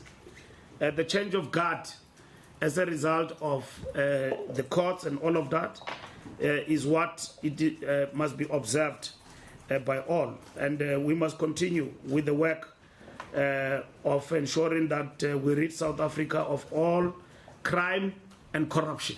And that is what is important. General Ntlhameza's early retirement, I'm not going to discuss that because it is entirely upon him in the implication of the court case as to how he go about in addressing that question. But from where we stand, he has basically taken up an appeal. As much as he takes up an appeal, the judgment against him stands. So there's no question about it. It has been granted that he can go to the Supreme Court of Appeal to actually appeal. That is granted. But if you read the judgment yesterday, it says that what has actually been passed on as a judgment in the last judgment actually stands. So that must be understood. So the package of retirement, it depends on an individual, what choices you make in life and all of that. Our duty is to ensure that we execute, what the courts have actually decided. Decisions, will they be reviewed? The people who are in charge of the Hawks are here. So the law is not suspended. What they are expected to do is to execute their mandate without fear or favor. And we have raised the issue about perceptions, that people are just being chased for political reasons. We must deal with that. It's a real thing, and it is important that the Hawks also in terms of their work, so that they are not hindered in their work by perceptions that are going on out there in public. And it is important for the Hawks to deal with that. So in the context of executing their work. A settlement. Well, settlement can only apply where in which there is, an agreement that I am now retiring before end. The courts have decided. And if you read the court judgment, it will tell you that there is no settlement due from our side, unless otherwise. So that is why I'm saying that the question of retirement is entirely dependent on a person and the advice that individuals do get from their lawyers and those who advise them legally. So it's a personal issue at the end of the day that we can only cross the bridge when we get there to talk about issues, of early retirement and so on. It's a point that I don't want to entertain at the present moment because there is nothing that obtains that says that the status quo remains. It doesn't. It doesn't. The status quo doesn't remain. The status quo has changed as of yesterday. And that is why we're implementing today in terms of the directive of the courts. Is there anything that I've left, Deputy Minister? You think, okay? And then General Matakata. Yeah. Thank you very much, Minister. I think everyone that is here today was present on Tuesday last week when we presented our case to South Africans. That one of our mandates that we have is the fight against crime. And we reinterpreted that this fight against crime is going to be a war against crime. So today's decision that is taken by the minister is a show of force in terms of the change of gear in the police force and also in all the law enforcement agencies. One of the fundamental things that this message gives to people is that one, that we're not going to tolerate endless court battles. Our war is on crime on the ground. That we must not see now law enforcement agencies go in and out of the courts, losing court battles without resourcing crime and resourcing police on the ground. That is a decision. This decision wants to change the perception that is there for Hawks. That Hawks only looks or focus on politicians, especially those politicians that are coming from the ruling party, not looking at the broader mandate of the Hawks, which is to fight corruption, money laundering, and other related questions. One of those is to fight against economic crimes. Thank you very much. General. Thanks, Minister. On the question of what priorities that I'm going to deliver on or focus on, is just to continue in ensuring that the DPCI delivers on the mandate given to them by government. And it's already alluded to that we have to focus as the Hawks on serious commercial crime that is big economics in the country. We have to focus on serious corruption, which we are doing with different stakeholders, that is government stakeholders that we're working with, where we ensure that we deal with serious corruption that is big in terms of the value of the money, in terms of billions. So that is our mandate, and that is the priority, that we continue doing that and delivering on that.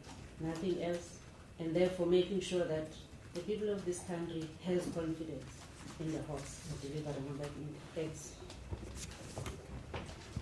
Thank you very much, Minister TM, President General. Ladies and gentlemen, we'll take the second round of hands. Yourself, number 2. Is the follow-up. Okay, Minister number 3, and then to the follow-up speaker. Cheers, thanks. Good morning, Minister, and to the delegation. Just a question, it's broadly related to the leadership within the SAPS. You've been in the Police Minister for now, a week and a half, I suppose. Can you just describe, in this week and a half, your current relationship as it is with our Acting National Police Commissioner, please? Just so we can get a sense of how you're easing into this and how it's working. Thank you.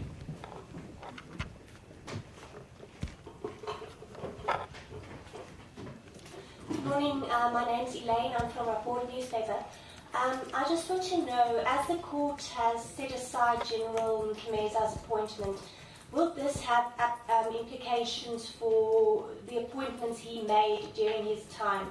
I want to know if these appointments will also be set aside.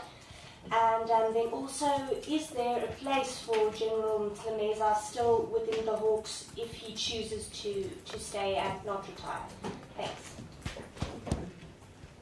Marike from Jacaranda FM. Good morning. Barry, I think pretty much covered my question already. Just want to see if you can take us into your confidence about your relationship with the General Potlane and the top management and how things are going, specifically considering there are some murmurs about unhappiness. Thanks so much. Let's take a follow-up. Those are 1 to 4 follow-ups. So it's 1 to 3. We're going to close. Thanks.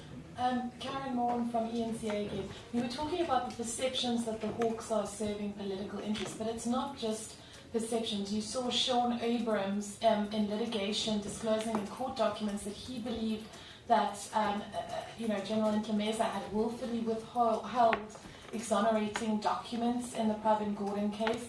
We've also had the PRASA CEO, Popo Molefe, say that he's gone to the Hawks and made serious allegations of corruption in terms of the PRASA deal, and nothing has happened. We also know that Anwar Ramat went ahead and said that he was handling the Nkandla matter and that he believed that his removal from office had something to do with that. For the acting head of the Hawks, I understand you were even involved in the appointment of General Mbalula. I don't know if that's correct, but how do you now, having been part of that machinery, then assure South Africans that actually issues like Nkandla, issues like PRASA, issues like the kind of things that we're seeing happening at Eskom are going to be properly investigated? Because up until now, and Minister, you alluded to this, the Hawks are missing targets. We aren't seeing big-scale corruption cases in courts, and certainly no one is being convicted. And so the public perception, and even the perception to some degree of the prosecuting authority, is founded on what appears to be fact. Thank you. Sorry, Graham Hosking again from the Times. To the Minister, just two questions. Have you met with Mr. Mbalula, and if you can indicate if you have what was discussed, and also please your comment on allegations by the Joburg Mayor that Mr. Mbalula deliberately blocked corruption investigations into the city of Johannesburg. And sorry, ma'am, to yourself, will you be looking at these corruption allegations and instituting an investigation into the alleged corruption? Thank you. Sipo from SABC again. Minister, just to say I read it correctly, you mentioned that Mbalula is personally going to appeal that decision. So what is the status right now within the police force? And going forward, what's going to happen within, as my colleague asked, if he doesn't step down. But currently, what is the status now? And also, I have to touch on the matter of the acting commissioner. There was an issue with the IP possibly investigating him, and Paul Sullivan also, that scandal that came there, that was there. And you have been on this mission since you started off saying that you want to clean up and you just want to get done with the job.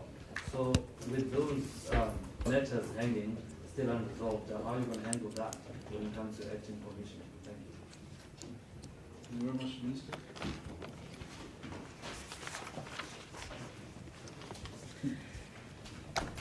Thank you very much. Well, relationship with SABC, I think we have had our first meeting with the top management of the South African Police Service. We have received a detailed report with regard to the work of the South African Police Service. We are assimilating that. And our overall impression and perception from the initial stages of that interaction is that we are focused on the task at hand in terms of fixing what needs to be fixed within the police and upgrading what needs to be upgraded and staying with what works and rejecting what doesn't work within the police. And our objective is to bring stability and camaraderie and single-mindedness on what are we about. which is primarily the fight against crime, and ensure that we have professional, energized police force in the Republic of South Africa. We're focused on those tasks. We're focused on what needs to be done in that work of professionalizing the police, what needs to be done in the programs of the police in the fight against crime. So overall, what I can say to you is that we get along very well with the police management, with the police, and we are one in terms of what needs to be done. Obviously, there are challenges that are there which we'll confront together going forward. We have received full cooperation and warmly welcomed by the police, myself and the Deputy Minister. And police have been open to us in terms of ideas and what needs to be done. I don't get here and meeting subs that does not have direction. Might raise challenges, but there is direction. There is program of action, back to basics as one of them, and so on. We need to be focused on ensuring that we are all held accountable. That includes subs, but equally police are supported by us and everyone else in society in the fight against crime. And that is what I'm about. And in the next coming weeks, after my strategizing session with the civilian secretariat and the ministry, we should be in a position to interact with you about what needs to be done. What are we going to do going forward in the fight against crime in South Africa? I've met with many people. I'm going to have a very important meeting with IPIT. I've had the introductory meeting with IPIT. I've had an introductory and working meeting now with the civil secretariat, with the police. I'm drilling down to engaging with different divisions of the police, administration, VISPOL, crime intelligence, and then where we are faced with challenges, we need to address that. The question then with regard to the relationship, I can't even say it's cordial because that will be like a real love relationship. It is solid in a sense. From the onset, I've not met anybody who's frowning at me and who's basically not cooperating with the ministry in terms of our work. I think everybody has been, quite enthusiastic and looking forward to a working relationship. But it will be undialectical to predict how things will unfold. But I'm definitely sure about what I want. I don't know about others. What I want and why I'm here together with the Deputy Minister, our primary job is to ensure that the rule of law is observed. But over and above that, we need to intensify our fight against crime. Fighting crime is not the task of the police alone. It is the task that involves society. So partnerships are going to be important in that work. And we're going to lead in that work. We've got to be there where our people are terrorized by criminals, and we must make it unbearable for criminals in South Africa. We must squeeze them. We must squeeze criminals and make the space very small for them to run away. They must understand, as much as they can promote criminality, it's a matter of days, time, and seconds before we arrive. Life must be unbearable for criminals. And to do that, we are then going to need the buy-in of everybody in the fight against criminals. And that is important. So I'm quite happy from where I'm sitting with regard to my interaction with the police management and all of that. I've had a lot of interaction, people calling and seeking for meetings with me and engaging with me. I'm meeting with all the stakeholders, a job I'm prepared to finish very quick.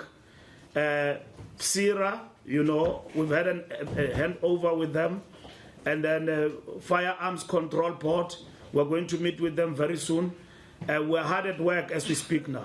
We finished last night, 12 midnight, deciding on what we need to do in the next 100 days, because we've got to hit the ground running. As much as we're talking Clemeza, the fundamental question is that what does the men and women in the street say about the police service and security of the country? That is important. We are not going to lock ourselves about issues that belong somewhere and that must be resolved quick and fast, and then we move on. And we stay with those that are a challenge. Whether the challenge will be medium or long term, it will depend on how we attend to that. So that is what must be understood.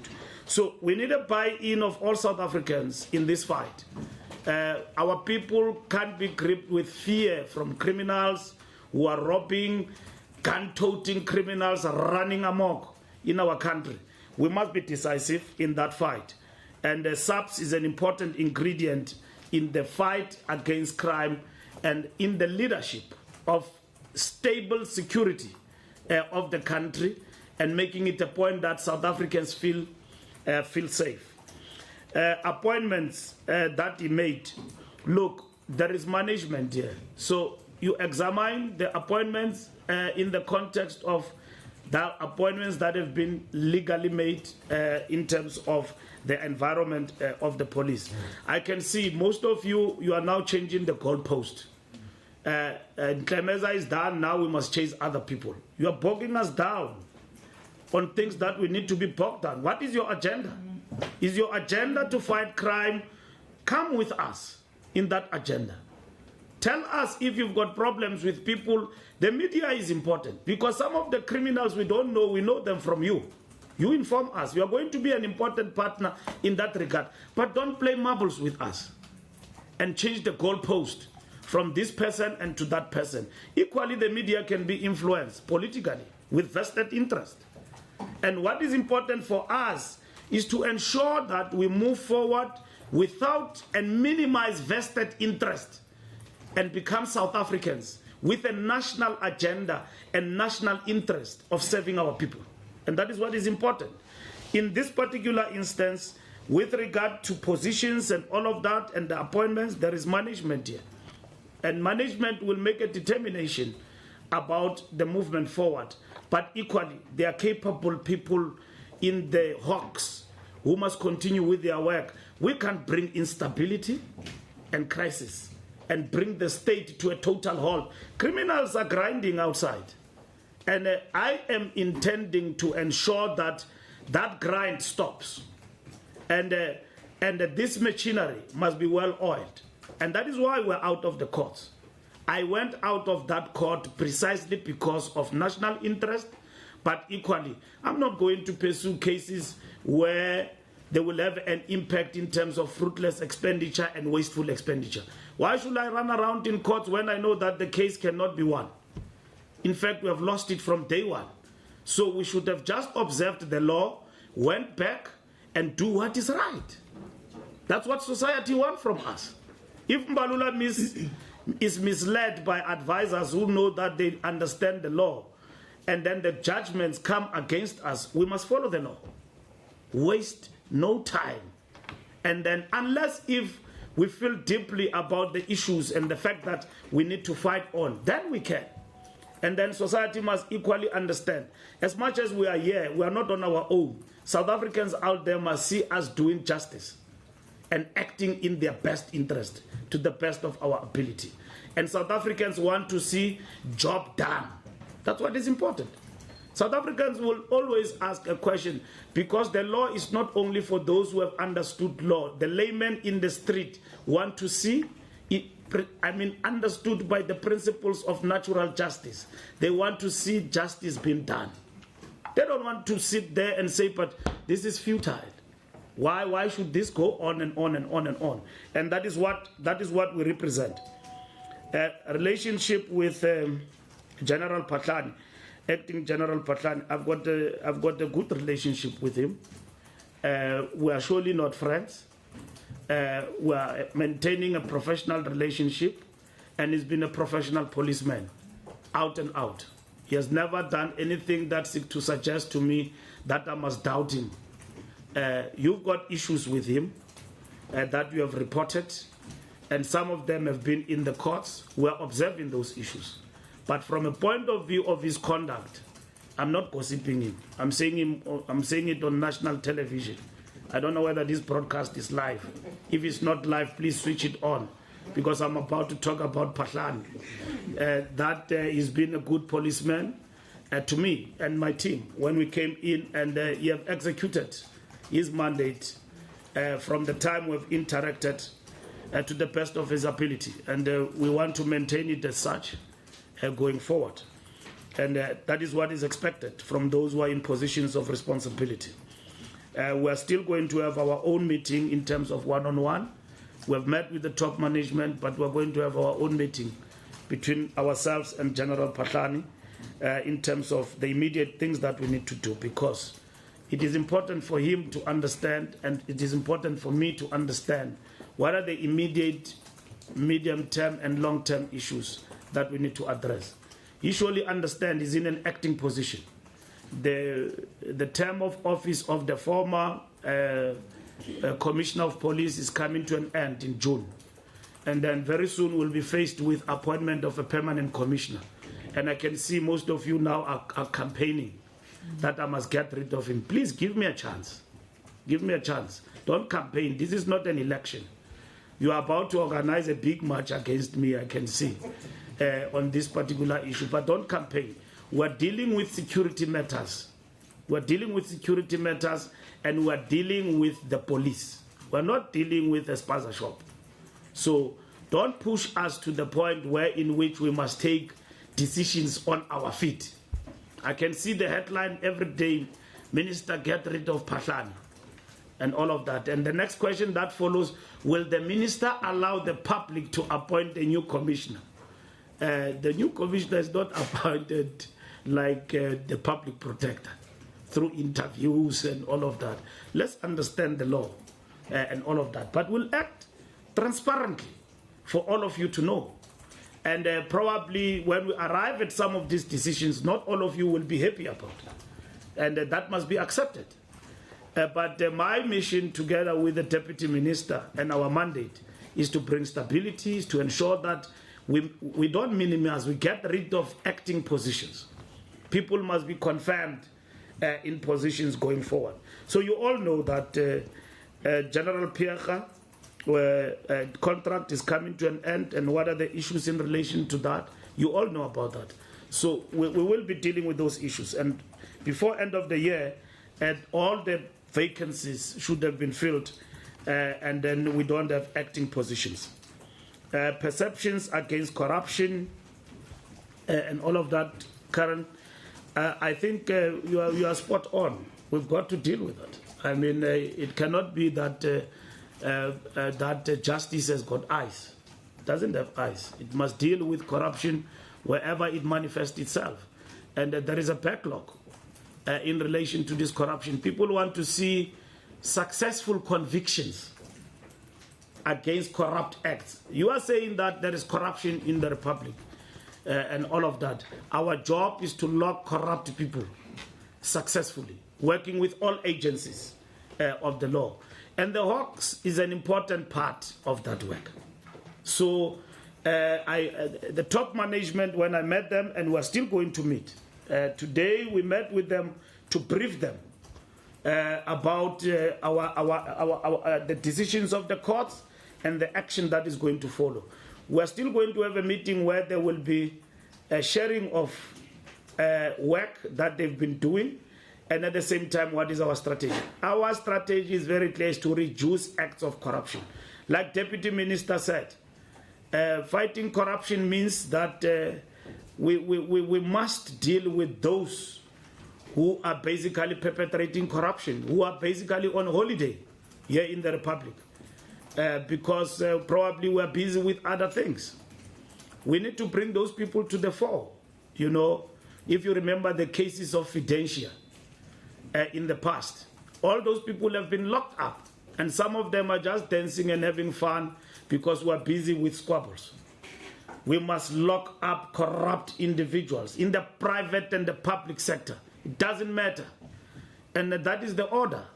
And our Hawks unit is capable of doing that. It's got highly specialized and well-trained operatives and agents. And they must do that. And they must execute that job. So we're going to interact with them going forward. The work doesn't stop. As we speak, the work of fighting corruption is actually grinding. Have I met General Ntlемeza? Yes. I've met General Ntlемeza twice. I've met him at the handover meeting in Sheraton. I've also met him in my office. The last meeting, which was not physical, is when I informed him of my decision to withdraw the appeal case for the reasons that I've explained. So effectively, it is twice physically, it is once on air that we actually met. And my point to him and to everybody, our decision has never been malicious. Has never been malicious. It is a decision that is informed first by public interest, but equally it is informed by what, in our view, it is really a futile exercise, you know, in which we're in the courts for the sake of it. But ours has never been malicious. And I've explained to the top management of the Hawks equally that it is important that we must move in concert going forward, and that everybody have agreed that they are all on board, and that there's nobody who was here to serve an individual. We are here to serve the country. And to that effect, I've directed General Patlani from yesterday to get everything that belonged to the state from General Ntlемeza, but as of immediate effect. And that must be handed over to the new acting Lieutenant General. As to whether that will be complied with, it's another case. If not, steps will be taken to ensure that there is peace and harmony. There's no need for fight because our actions have not been malicious. It was to ensure that we implement what, in our view, was in the best interest of the South Africans and in the execution of our mandate. General Ntlemeza's status, can I read again to you? Probably you didn't hear me when I read. Let me read to you. The reason we are gathered here is both informed by the outcome of the court, right? The court accepted the minister's withdrawal of the application for leave to appeal, okay? General Ntlемeza proceeded with this application for leave to appeal, and this was dismissed with cost, okay? The counter application of HSF, Helen Zille Foundation, that the order of the 17th March 2017 be operational and enforceable was granted, and the cost for the counter application must be paid by General Ntlемeza. Okay? This means that we must give effect to the order of 17 March 2017. Okay? That set aside General Ntlemeza's appointment. So it answers your question. The court have set that aside. The effect is that even if General Ntlемeza decides to appeal further, the order of 17 March 2017 stands and is not suspended. That is what the court was saying. Once again, we welcome General Matakata, and we have said to all involved that this is an important task going forward. And I think it answers your question with regard to the status of what you ask about the status of General Ntlемeza, and that is what must be understood. So, as to what happens into issues of retirement and all of that, it's an issue that pertains to an individual, and whether or not it is negotiable, it depends on the attitude. That is it. But the law, as how we interpret and understand it, it stands. So there are no shortcuts with regard to that. So it must then be understood in context and in what the law obtains from yesterday's judgment. Thank you. Thank you very much, Minister. Thank you very much, ladies and